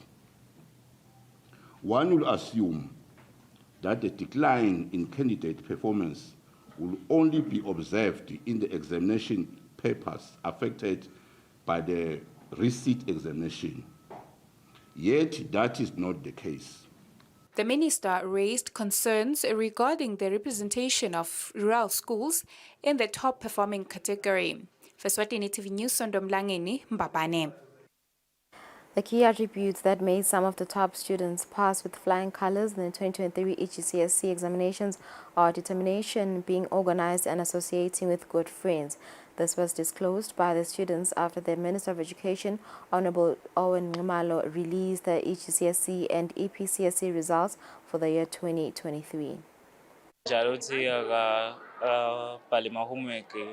I can advise other students to do their homework and respect teachers, as well as study hard to prepare for exams. I aspire to study financial engineering. Trust God. First and foremost, it's important to trust God, perseverance, respect for teachers, hard work, and working ahead. The most important thing is hard work. I was also diligent in my studies. I wish to get a scholarship to study for a Bachelor of Commerce degree and proceed to study Chartered Accountancy. Knowing that very well how difficult the exams were, I'm happy that I'm one of the top students and I was recognized for it. I want to pursue a career in medicine. Currently, I'm doing my Form 6 A-level. Hopefully, by the time I finish, I will know what I'm passionate about because I'm passionate about biology, chemistry. Hopefully, I'll become a doctor one day. What helped me a lot was using past Cambridge science papers. I studied and practiced the past exam papers, which yielded the desired result.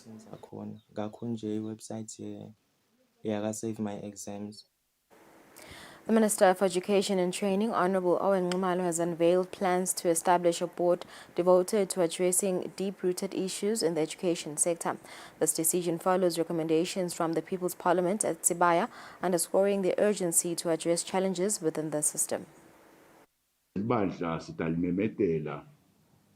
Litawubuka lokuthi isimo setemfundvo eSwatini sisigucula kanjani. The board's mandate will include identifying and remedying the underlying issues plaguing education in Eswatini.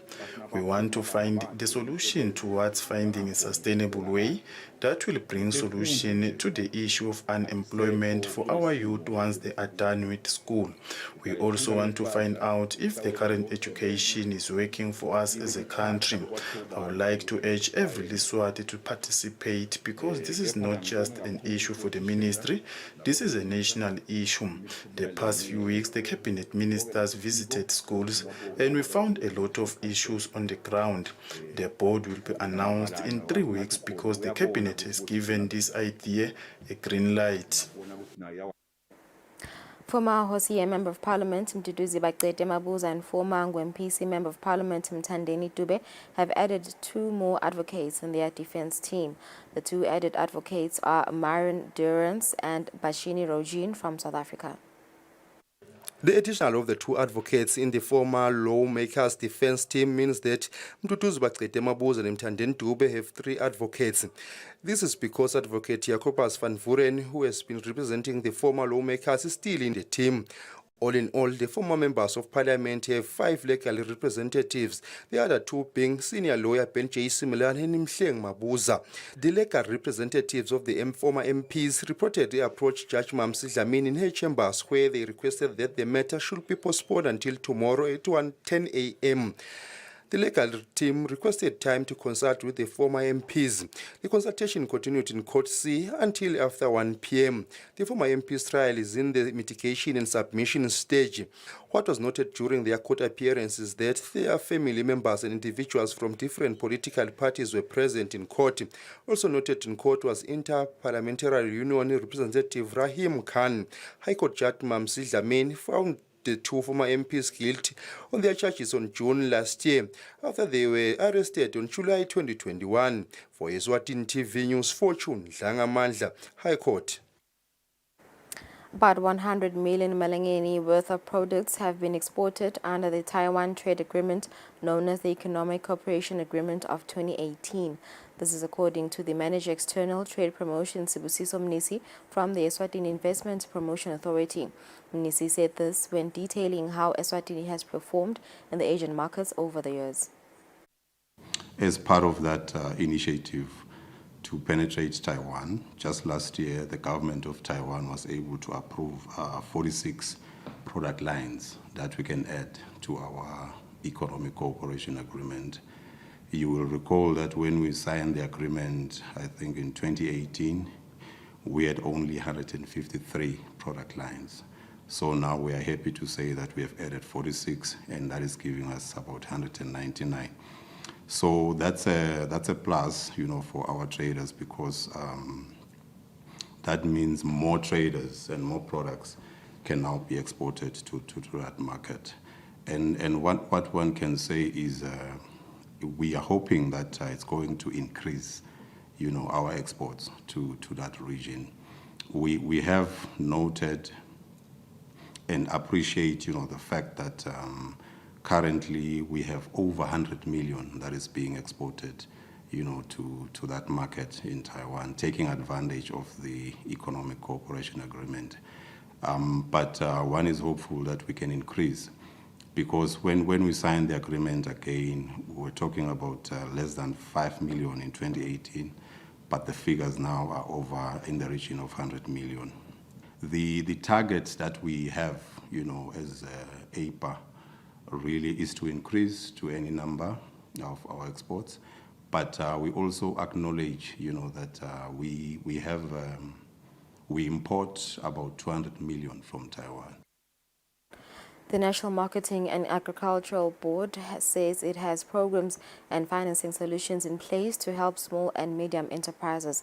The Chief Executive Officer, Begizwe Mazia, says they have made sure that revolving funds have favorable terms for easy access to farmers. We have already established 2 financial products to increase access to funding for our farmer SMEs. That includes the Horticulture Revolving Fund, which is housed at Eswatini Bank, which farmers can access to a tune of maximum 10 million emalangeni, as well as the horticulture input subsidy. It is also targeted at smallholder farmers in the horticulture space. By so doing, we wanted to remove the barriers that prevent farmers from initiating their farming activities. We are also aware that government has also established the Agriculture Development Fund, which is still accessible to the SME farmers in particular. To us, that fund, because of its investment or in nature, we see an opportunity for farmers to tap into, especially for infrastructural development that includes protected farming, shade nets and tunnels and the likes, as well as irrigation infrastructure, so that they then establish those infrastructural developments from that fund and then come to NAMPOD to access the revolving fund and the horticulture subsidy for working capital purposes. Over and above that, because of our mandate as NAMPOD, we also facilitate marketing of the farmer produce.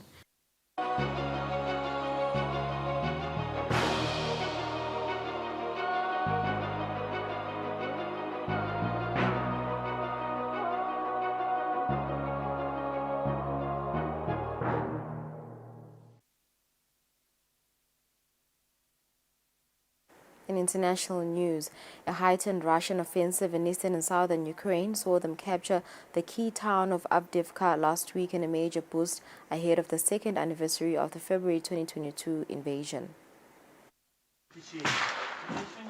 Ukrainian soldiers entrenched inside a destroyed industrial building while firefights rage. According to the army, this is Avdiivka in eastern Ukraine, which Russian troops captured over the weekend. The Ukrainians were forced to pull back, lamenting a lack of manpower and ammunition. They entered little by little in small groups. 3 or 4 soldiers stormed our positions, which were reinforced after 15 or 20 minutes by another group. In addition to this, the enemy used their aircraft a lot, attacking with guided bombs. In taking control of Avdiivka, Moscow has made its biggest battlefield advance since capturing the city of Bakhmut last May.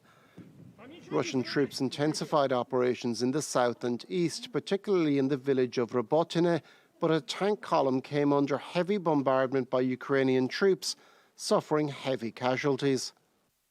On Monday, Ukrainian President Volodymyr Zelensky said his troops' struggles on the front line were a result of Russia exploiting Kyiv's depleted weapon stocks. They are taking advantage of the delays in helping Ukraine. And these are very tangible things. The shortage of artillery, the need for frontline air defense, and greater range of our weapons. Months of political wrangling in Washington has stalled a $60 billion aid package for Ukraine, though President Joe Biden says he is confident Congress can endorse the bill. The EU, meanwhile, is struggling to ramp up manufacturing of ammunition, set to deliver just half of its initial promised target by March. Fighting, fuel shortages and Israeli raids put the Gaza Strip's second largest hospital completely out of service on Sunday, local and UN health officials said, as Israel battled Hamas militants in the devastated Palestinian enclave. Your discretion is advised. Gaza's healthcare system near total collapse. Israeli military raids have reduced functioning at Nasser Medical Center in the southern Gazan city of Khan Yunis to basically nil. The UN and the Red Crescent have mounted patient evacuations as just over a dozen health workers remain to care for some 150 patients with no running water, little electricity, and dwindling supplies. This is the former emergency department of Nasser Medical Complex. And it's a death zone. Elsewhere in Khan Yunis, health officials warned that the Al Amal Medical Center is nearly out of food and fuel after a month-long Israeli siege. Healthcare workers describe being targeted by Israeli snipers through the hospital's windows. What is the humanity? Why this is happening to us? How many of us have to die? How many of us have to die just to listen to us, to stop these crimes? Israel claims its forces are raiding Gaza's hospitals with caution to root out Hamas militants that use them for cover. Hamas denies that claim, saying Israel is systematically destroying Gaza's healthcare system in a campaign of ethnic cleansing. Meanwhile, Israeli airstrikes continue on the southern city of Rafah, where some 1.4 million Palestinians are now sheltering after fleeing from elsewhere in the Strip. Israel is threatening a ground assault on Rafah if all remaining hostages are not released by March 10th. International officials say such an invasion would be a recipe for humanitarian catastrophe. After 4 months of devastating bombardment, vast swaths of Gaza have been reduced to rubble, leaving the trapped civilian population with nowhere to flee.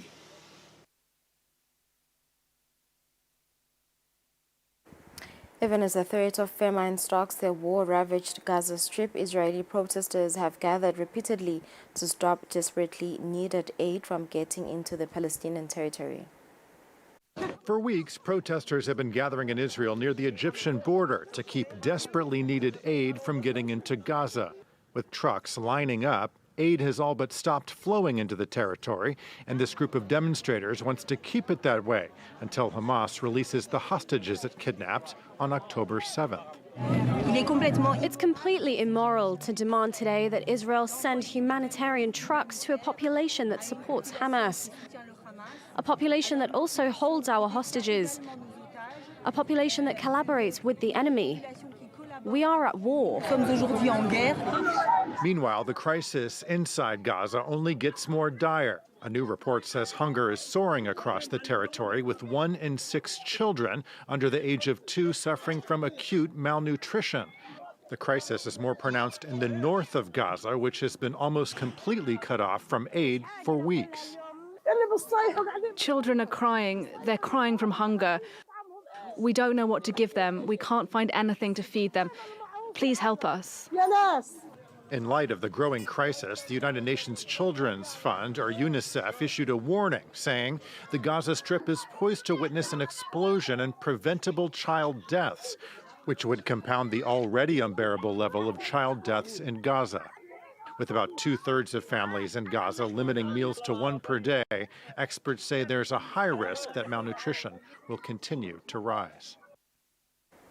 4 high-level Egyptian security officials went on trial in absentia before a Rome court on Tuesday, accused in the 2016 abduction, torture and slaying of an Italian doctoral student in Cairo. Some semblance of justice could finally be served for Giulio Regeni, 8 years after the student's death. 4 high-ranking members of Egypt's security forces will at last stand trial in Rome for their alleged role in Regeni's disappearance, torture and murder.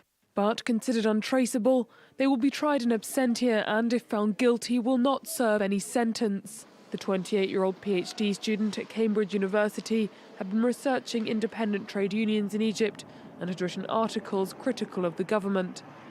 He was found dead on a roadside days after his disappearance from Cairo in 2016. An Italian autopsy found evidence Regeni was tortured for days, his body so disfigured that his mother said she only recognised him by the tip of his nose. The 2 countries initially ran a joint investigation, but this quickly broke down, with Italian investigators saying Egyptian police had been intentionally misleading them. The case strained relations between the 2 countries, Italian prosecutors saying Egypt ignored around 30 requests for the suspect's addresses, and an Italian parliamentary commission accusing the Egyptian judiciary of obstruction. Egypt has cleared the 4 men of any responsibility and blame a criminal gang for the murder. Regeni's parents have told press that this new trial gives their son back his dignity.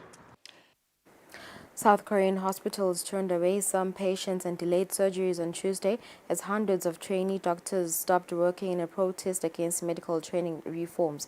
Almost 6,500 doctors submitted their resignations, nearly half the junior workforce, with 1,600 walking off the job, according to Health Ministry figures. Disruption has already begun, with surgeries delayed and cancelled as junior doctors resign en masse. Objecting to a government plan to increase the number of medical school admissions from 3,000 to 5,000 per year, they claim there are enough physicians and that an increase could lead to unnecessary medical procedures, which would put pressure on the National Health Insurance Scheme. But it's an argument many find disingenuous and self-serving. I feel like the doctors are using sick people. I hope they find a compromise with the government and that they'll get back to work quickly so that patients don't miss their treatments. South Korea has only 2.6 doctors per 1,000 people, the lowest ratio of any OECD country other than Mexico. But with a 90% private hospital system, their scarcity keeps their income high. So, with 10,000 more doctors by 2035, as per the government's stated aim, their pay could take a hit. But President Yoon Suk-yeol defended the measure and said the government would stand firm. The demand for medical care has been rapidly increasing, but the needs cannot be met. In particular, the number of doctors in essential fields has drastically dropped and led to the collapse of essential medical services in rural areas. Particularly lacking in rural areas are essential paediatricians and emergency doctors, fields seen as less attractive than plastic surgery or dermatology. The president added that the fast-aging population would create further gaps. The country's labour law limits doctors' right to strike, and ringleaders who can be proven to have encouraged others to stop work are being threatened with arrest. Hundreds of Nigerians demonstrated against the soaring cost of living in the south of the country on Monday after huge protests in the north earlier this month. Nigeria is suffering an economic crisis, and soaring prices have left many people struggling to afford food. Struggling to make ends meet, hundreds of Nigerians took to the streets of Ibadan to denounce the country's rising cost of living, which many blamed on the government's failed economic policies. Do you want to kill us? Are you the first person to govern? We can't go to school. We can't pay our transport fares. We are hungry. We are angry. Look at us now. There is nothing. We are starving. Tinubu should please do something. This is what he promised. He promised to do better. Look at us now. Over the past year, the Nigerian naira lost 230% of its value, while national inflation reached a record 30% last month. This means the prices of basic goods such as rice and fuel have more than tripled, while products like meat and eggs are now considered a luxury. Many Nigerians have directed their anger at the government and are blaming President Bola Tinubu for failing to deliver on his campaign pledges. It seems like the government hasn't been able to get a handle of it, and it has been increasing, and it keeps increasing right now. It's gone up since January as well, 2024. Up until this month, and we're asking, when is it going to stop? Following his election last year, Bola Tinubu undertook a series of liberal reforms meant to open up the economy and attract investors. But the unpopular measures, which included scrapping gas and fuel subsidies, have so far not yielded the expected results.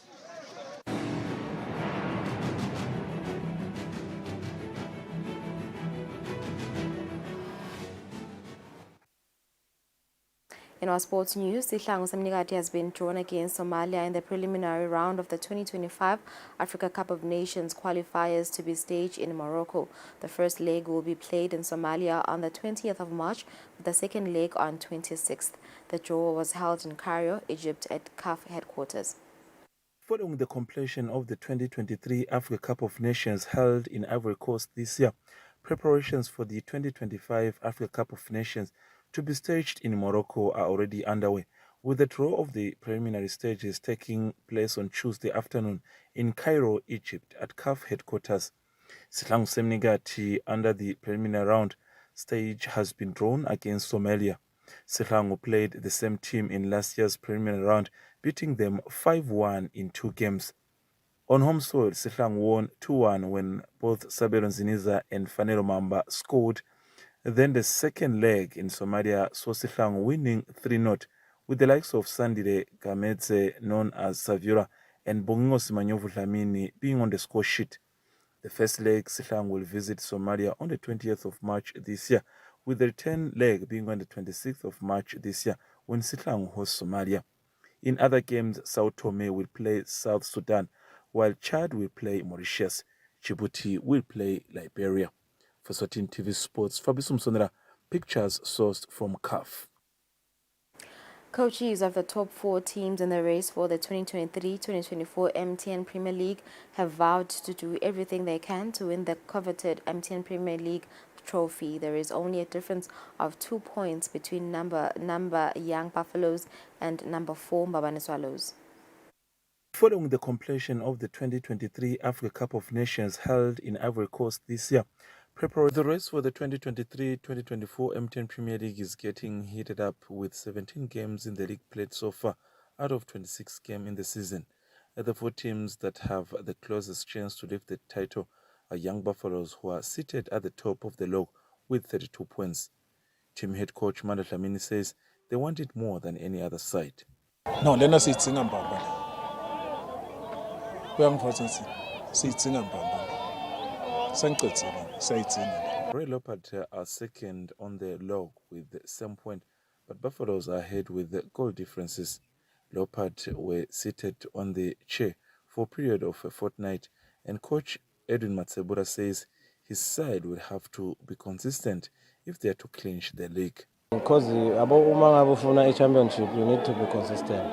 Then we win 2 games, the third one we draw, then consistency are equal. So it's a challenge. The defending champions Green Mamba are seated third with 31 points, having won the first round carrot of the current season. Coach Ernest Mavuso says they cannot make a mistake of keep on dropping points. I'll be happy if singakhona ku maintain a performance lesedulu kanje ngalena yale first round. Even though singeke sithi kukhona lesingathi sifuna kuwa lose ama games, but it happens because it's the game of football. But ngigcineni konke we want to defend the league. Fourth in charge are Mbabane Swallows with 30 points, and they are the only team to have lost only 1 game amongst the 4 teams. Coach Caleb Ngwenya believes the journey is still long and anything can change. The second round, it's still a long way. Not necessarily that it is putting us under pressure, no, it is not. We have our own games, they have their own games. It is at anyone's hands at this point in time, but what makes it interesting is that the 4 teams are yet to play amongst each other in the second round of the league. For Eswatini TV Sports, Fabrice Msonera, Mbabane. It's 28 minutes before 8 o'clock. We've come to the end of our news. Thank you for staying with us. After the break, we'll be joined by Tobe Jani Makakula, Sikuluma International Mother Language Day.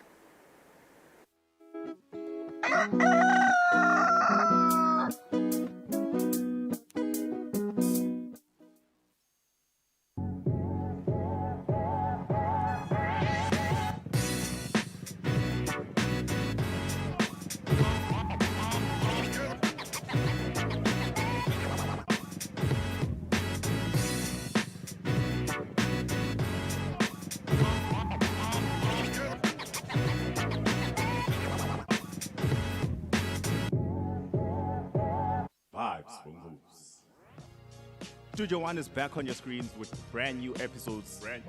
Brand new episodes.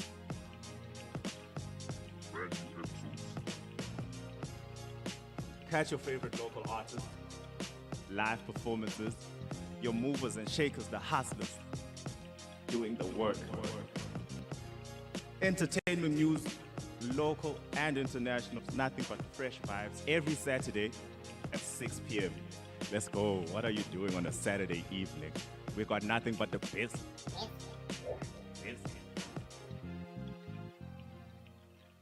Vibes for moves.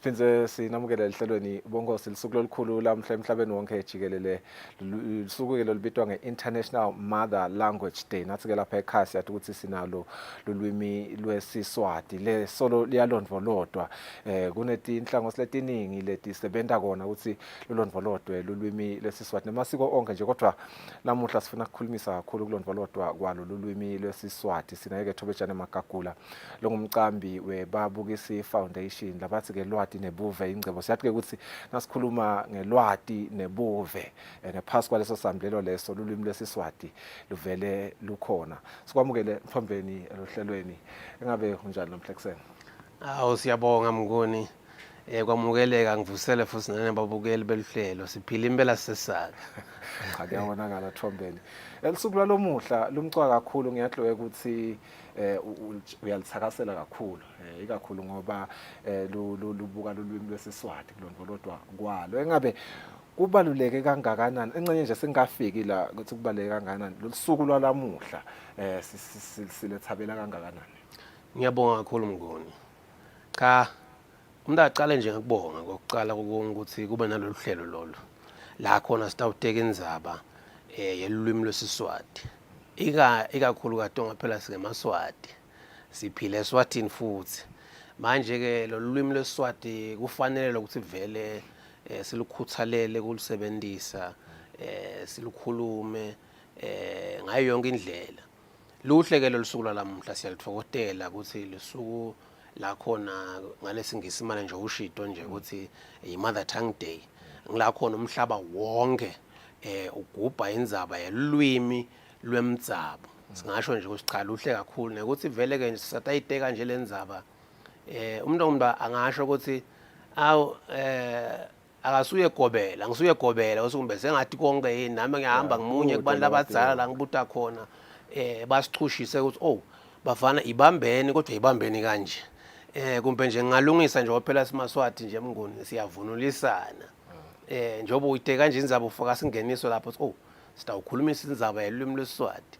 Kunemuntu lomdzala ke ngingamvala omunye angeluleka nami wathi cha phela indzaba ikhulunyiswa indzaba iyakhulunywa ikhulunyiswa umuntu uyabona sesingenile Mnguni waseGoli.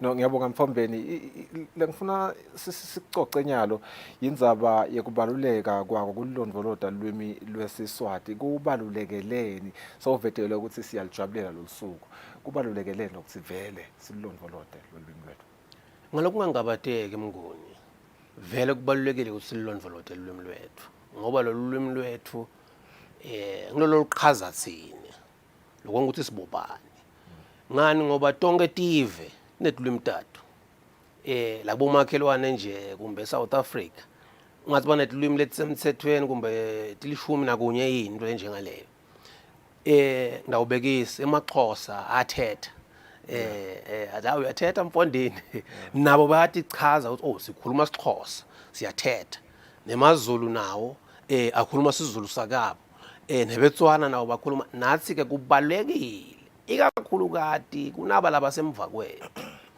ngoba nasi ngayibeka mhlambe ngalolu silumbe singathi kumbe irelay le noma ke ngumncintiswano loluthi lugijima nathi silukhwanze kubobabe lulwimi nje silwati asengikubekisela nje ekhaya uthi nangabe kuyadliwa ekhaya nakuphela kudla ekhaya manje nisukume seniyahamba yabe sekuphakama sibongo baba nje lekhaya bekaphakamisa sibongo udamva sathi makakula sonke sisiyalandzela ke makakula Mthombeni uyabo oh ngilasifike sifunze khona ke ngoba lokunenge vele sikufunza ekhaya liqiniso kona kufuna silikhulume ukuthi phela sesiphile emhlabeni la khona abasibelumbi i-global village noma i-global community into lenjengayo sesiphila emhlabeni la khona uyakhuluma nemlongo esheya umkhulume naye khona la ngako kumcoko sihle sitifaka letulwimi njengesilumbi kodwa lolwethu ngoba kuzuve kahle nalesilumbi kufuna wathi nalo lwakho kunana indzaba nayo utsinza indzaba letinye tilwimi letikhona siswati sethu na ucocisana nebantu bekhamba ekakhulu beningizimu Afrika labacishe basheshe basive nasikhuluma baye bathi siswati uyathi sinana info lemnanzi man baye nje basho kanje siswati simnanzi ngiyafuna lokuva ukuthi kulobunanzi baso ngoba kunetinfo letifaka ekhathi ukuthi uyasiva futhi ukuthi siyafuna sona lokuthi sita nenhlonipho sihluke ngani vele siswati nasifuna nje kusicathanisa naletinye tilwimi umnakethu ubuthi insiza bechats asemaswati licaca litiva kunuka lokho ukuthi uyayongathi ibona wena nawe ndindi uve abantu sebakutshela ukuthi anawuvunule kahle lemvunulo yakuva kanti sona ukade ibona cha liqiniso kufuna selikhuluma Mnguni lulwimi lwesiswati lumnanzi luyanambitheka luyahlamusa luyathandzeka futhi kungako naletinye tilwimi kumbe nalabanye abantu abakhuluma letinye tilwimi na uvakashele omakhelwane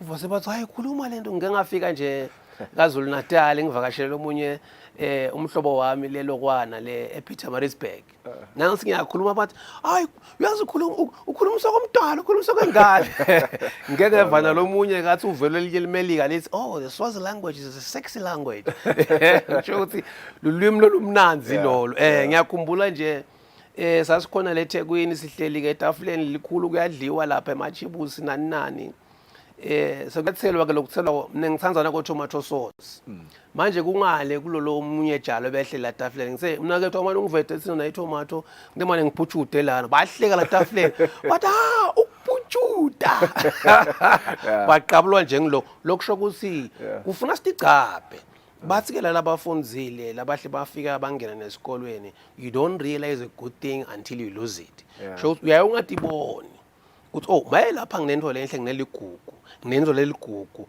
kuze mhlambe ikulahlekele ngakho ke konke lokho solokugcizelela ukuthi asilondvolote ulimi lwethu siluthanze ngiyabonga mkhulu kunenzaba lenkhululo ethinzile ubekusenge ligama lesingisi wathi lenfo lena ayicishe ifana nerelay lokho sikuthethe kulabadzala itolo nabo bakuthethe kulabadzala basengafika ibona ngiyafuna lokuvuma lokuthi akusafani kakhulu njengayitolo impucuko tonke intweletineka emhlabeni ukhanza ukuthi setinako lokusiphocelela ukuthi kungathi sesinganaka kakhulu singisi noma ngithi tilwimite kuhamba ngiyatfola ke lokho ukuthi lokho kungathi kusiniketa insayalo enkulu kakhulu ekutheneni nyalo kunayitolo ufuna ngathi siyatiqinisa letinhlelo noma lokukhulunywa nje kwalolwimi lwethu noma tinhlelo letawenta sicinisekiso vele ukuthi siyalondvolota ulwimi lwethu engabe kungaba ngitiphi indlela letihlakaniphile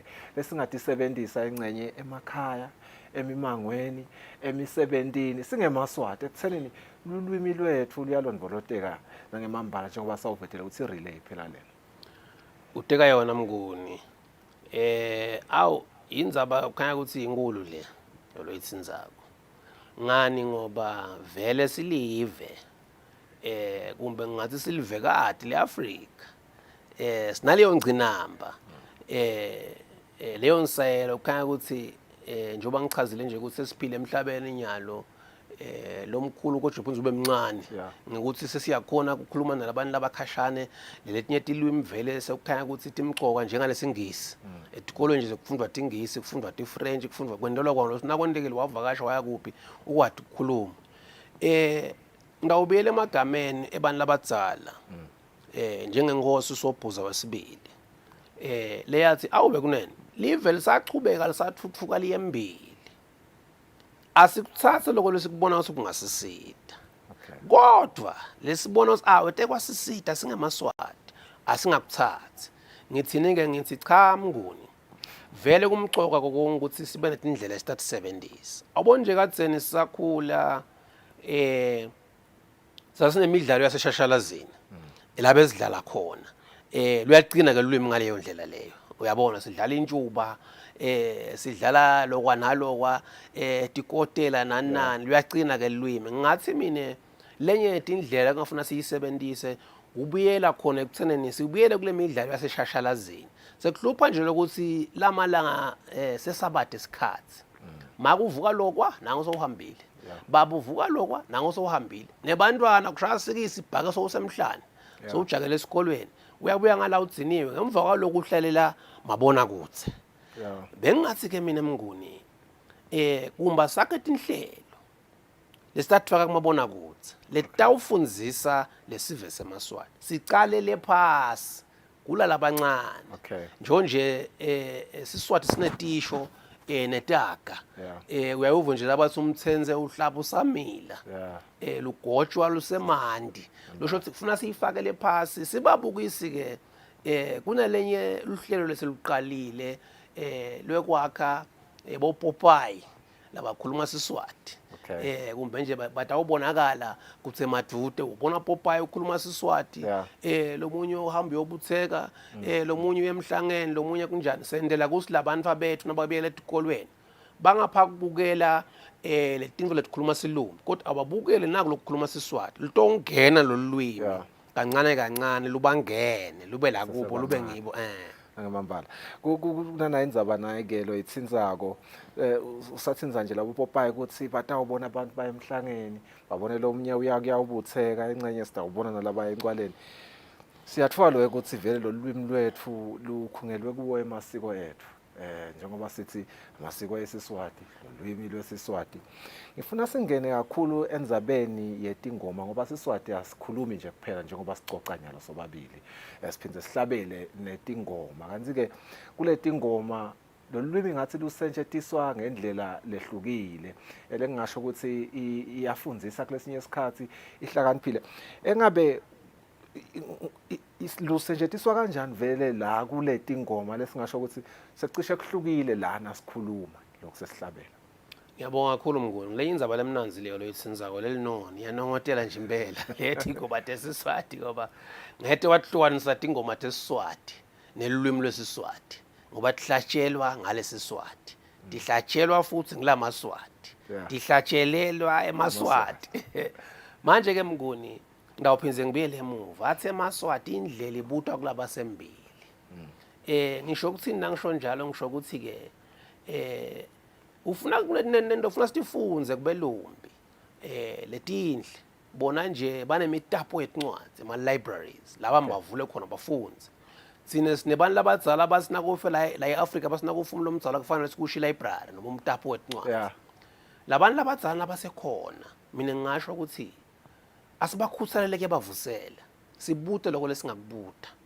ngisho ukuthini ke nangithi asi indlela ebutwa kulaba sembili ngeke ngathi ngibukela lolunye lihlelo lapha inkulumo yengosobhuza ithi ke inkulumo yengosobhuza cabanga ekhuluma ngathi kastakadzeni kusetha nabo social media ithi awu bekunene ngiyayibona abantu lapha bavule ama radio lo munye ukubekela icatsini kuyakhala ngwenene lo munye uhamba ngemoto lokuvulile ngwenene iyabuta ke ngosisi kambe tingoma tisethawuqalwa diyawuqalwa yini lokusho ukuthi asetame ukuthi noma sihlabele tingoma sihlabele tethu ngoba tingoma tethu ticukwethela okuningi kuma nje ngisho ukuthi ingoma kuze uyati uyivisise kahle nokuthi uhambe nayo lokuthi vele kambe kwente njani ngale ngoma ufuna uqala uvela amagama lengoma ngoba ingoma tiyashiyashiyana bengikhuluma nalomnye umzala nje uyangitekela uthi kimi yemtukulu kambe uyathi uthi ngetikastakadzeni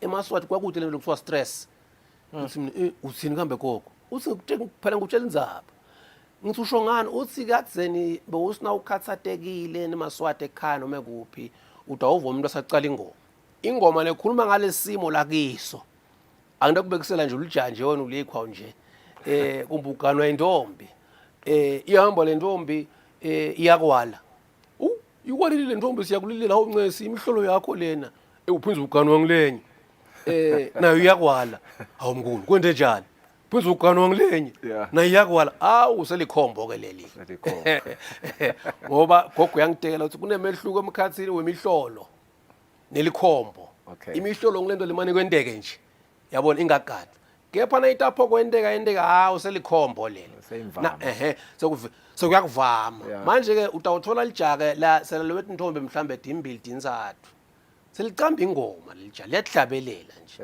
kungathi bane ngilokufuna bacamba leli ikhombo le asoyilelele nje lengoma nje lamagamayo leli ikhombo le kwaliwa ho bayibabo stawla la ngendlala uye henini uyahamba lo muntu uyatikalela so kusho ukuthi ke ingoma emaswati angayisebenzisa ukuthi kumbe uveta abhlungu bakhe ubuveta ngale ngoma asayihlabela le ngoma liyehlala liphukuphuku lokuthi kulobhlungu kulokunye ingoma emaswati angabona into lembi yenteka umbe ekhaya umbe emangweni kunekusibabelo bakukhulumisa bafunene ukukulwisa baqamba ingoma lehaya lesimo lehaya lento lembi loyendaba futhi ke maswati naqamba ingoma ngento lembi losukuyenda maswati ahlakaniphile abakubidi ngale libito lakho Mnguni abasho nje ukuthi hey lethi kaso losuthi gila sekwende njani uyabona bakubita ngale sici salento losukuyenda asenkubekisela kunengoma embali ithi le ngoma wena intombi atana uyinjinji bayibona le ntombi ayitiphathi kahle sekusuka ke letintombi letingangayo seqala ingoma yekuhaya lento la yendaba nekwekhuta lento la yendaba ithi lengoma Ntvombile njani wena Ntfombatana uyinjinji uyawanjinja lamatshe Ntvombile njani wena Ntfombatana uyinjinji sitakwenda njani asokole majaha abonike kuthi babona into lembi sebaqamba ingoma bayihlabela utazi ngeke uyiva lengoma bona awu batshela mina soyatiswa soyatishaya soyawuyekela kambe lo mkhubo wakhe la wendaba soyabona ke utsinza indzaba lemcoka indzaba yetingoma mnguni imcoka and emaswati ayisebenzisela lokunenge nekulovolota nemlando yethu nakusuka nje Mswati uyinkosi yelive lonke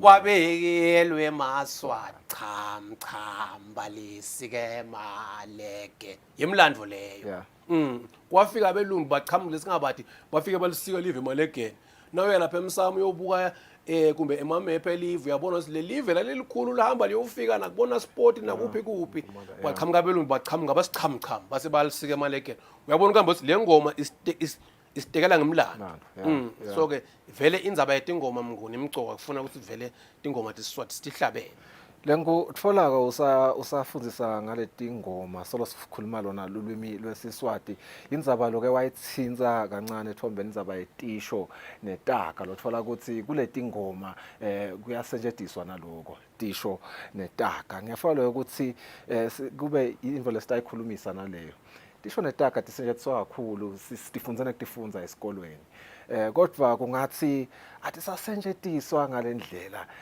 lebetisetshenziswa ngayo itolo kanti nakuto kunengi lesikufundzako ukhanza ukuthi nangabe kusangesingisi nje kusisimplifyela into longakhanza ukuthi ngasikhuluma ibayinze ukhanza ukuthi ke ngeline linye so ayiva lento ukuthi isho ukuthini ngidawubekisa ngifundze indzaba lomhlekusene uyabhala lenye intatheli tethu ukuthi iyawulala isho ibonene phakathi koReal Leopard neBabane Swallows ngemgcibelo lento soyayiva yonke ukuthi isho ukuthini engabe kusichazela nje luju lolukhona ekusebenziseni taka netisho ngiyabonga mnguni mnguni indzaba lemcoka nayo leyo empeleni tisho netaka ngitona taka lolwimi siluhlamuse Eswatini kufanele lwesingisi sikhule sinesifundze nesikoleni kwakunencwadi kuthiwa student companion leyo ncwadi yayinetisho tisingisi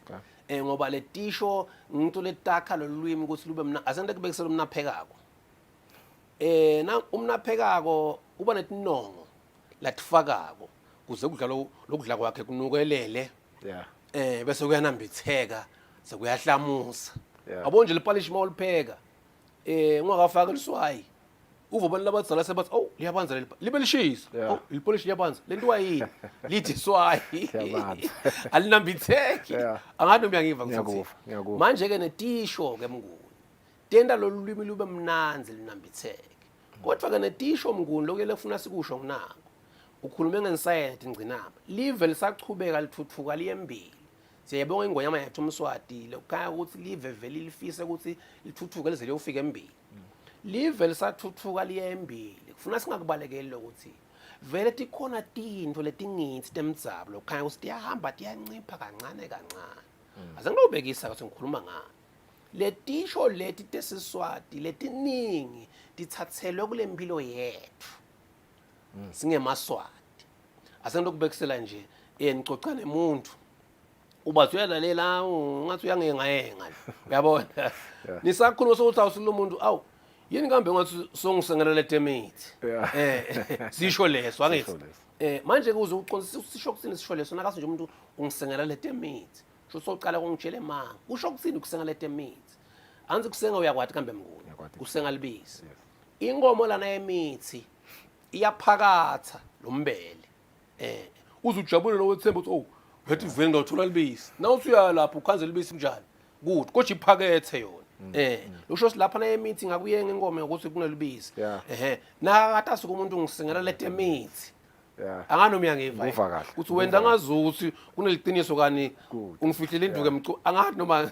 ngisihamba kahle uhamba kahle tisho mnguni timnanzi njengoba nase umuntu asashitole sisho ushito ukuthi ukhansi indzaba ngayinze so igamlile lenzaba yabona yaba imfishane nakukhulunywa ngabantwana nje kuthiwa ibantwana bangumliba loya embili kufuna uqala uwathi lo mliba ukuthi uyini nekuthi kuya ngani kubekiswe ngalomliba angiphinze ngibiyele ke mnguni usayicala lenkulumo uphinzwe walifaka leligama angiphinze ngibuyele angisuye gobela sikumbe ngathi tonke tinto kepha ke siyavulisana ke sikabe nami ngifunza kubantu labadzala indzaba ayikhulunyiswa kukhulunyiswa umuntu emnguni siyafunza sihembile ngisho ukuthi ke tisho vele timcongo ngoba nebelumbi nje na ukhuluma silumbu uhlufaka letisho babona oh liyathi lelijana futhi lenkulumo yalo imnanzi yalandzeleka ngoba inetisho ngisho ukuthi ke mnguni ke kumcoka vele siletisho tifundziseke nekuthi sifundo lesikhulu vele semuntu sisekhaya la hlala khona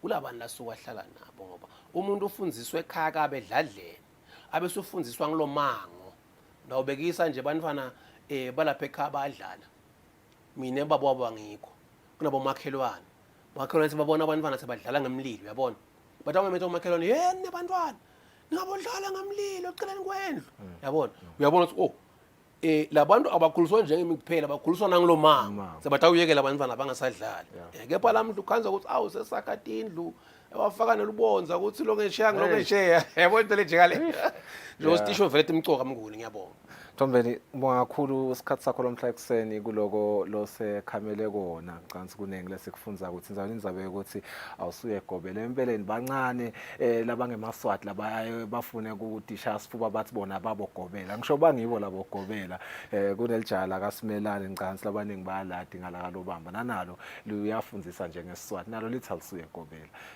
sibuthekile thina siyathi ukuthi le Malawini uyaye ukhanze ukuthi kunelijaha engcenye lolishiya ngeminyaka amashumi lamabili libutheke ekucala kunawe nalapho uyafunza kuthobeka ngoba lelijale la ungeke ulibite uthi wena sibutheki nje sekumbutho lomkhulu kuwe loyo siyamhlonipha konke sifunza kuthobeka Siswati ke singichaza lo ukuthi vele tinto leti lesitifunzako kusengabe kulolusuku lalomuhla engabe tikhona inhlelo njengoba sathi ukuthi yebo phela babukisa ifoundation umsebenzi wabo basabuka kona kulondoloda lwimi lweSiswati emasiko lwati nje ke Siswati vele empeleni ukuthi luyingcebo namuhla kukhona imvelo lenta ukwenta kubuka nalusuku lalomhla ngikho ngiyabonga kakhulu kumbe ngingafike nakubabukisi angicala ngikudumisa ngoba phela into lenhle efuna siyidumisa uqala nje lamhla lilanga lelwimi lomhlaba wonke ngibona ke nawe uvunulile into lenhle ke lena mngunike siyayitusa ngoba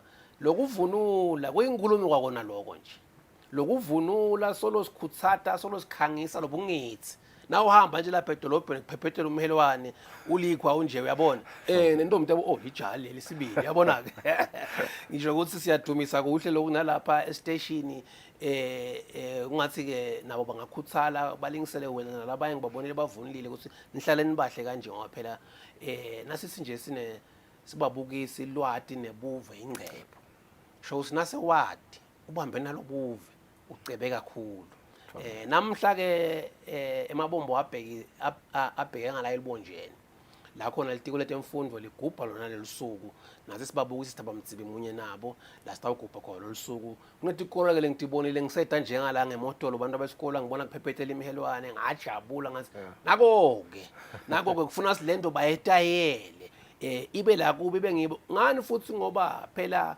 njengishito nje licaca litiva kunonga sina sitibone ubona ngalaba mvuso bakushela ukuthi mayinhle lento umuntu wekuhamba ingani ngisho nalinye liswati ngeke ngidibane emaswati edolobheni bathi hey mayele mvunulo yethu yinhle nase siyafuna singanyana sesivunule ngisho ukuthi babuka isiphataya balendasi ke mbutho asikhuthaleni ukulikhuluma ulimi lweSiswati netinhlelo sitakhe tesiswati nebantwana bafika ekhaya nemidlalo yesintu yakadzeni bomagalopha sibadlale tinjuba ngoba injuba nje inganekwane sengisaba nasi isikhathi Ithombeni kodwa nje sibonga kakhulu isikhathi sakho lomhla ekseni sethembe ukuthi umsebenzi utawuba ngilomhle kakhulu khona elibonjeni Ithombeni siyabonga akube kuhle mbonisi asibonge ke emaswati onke labe nathi lomuhla elihlelweni sinifisela lisuku loluhle nalomuhla ndawusala kahle sithandibona kusasa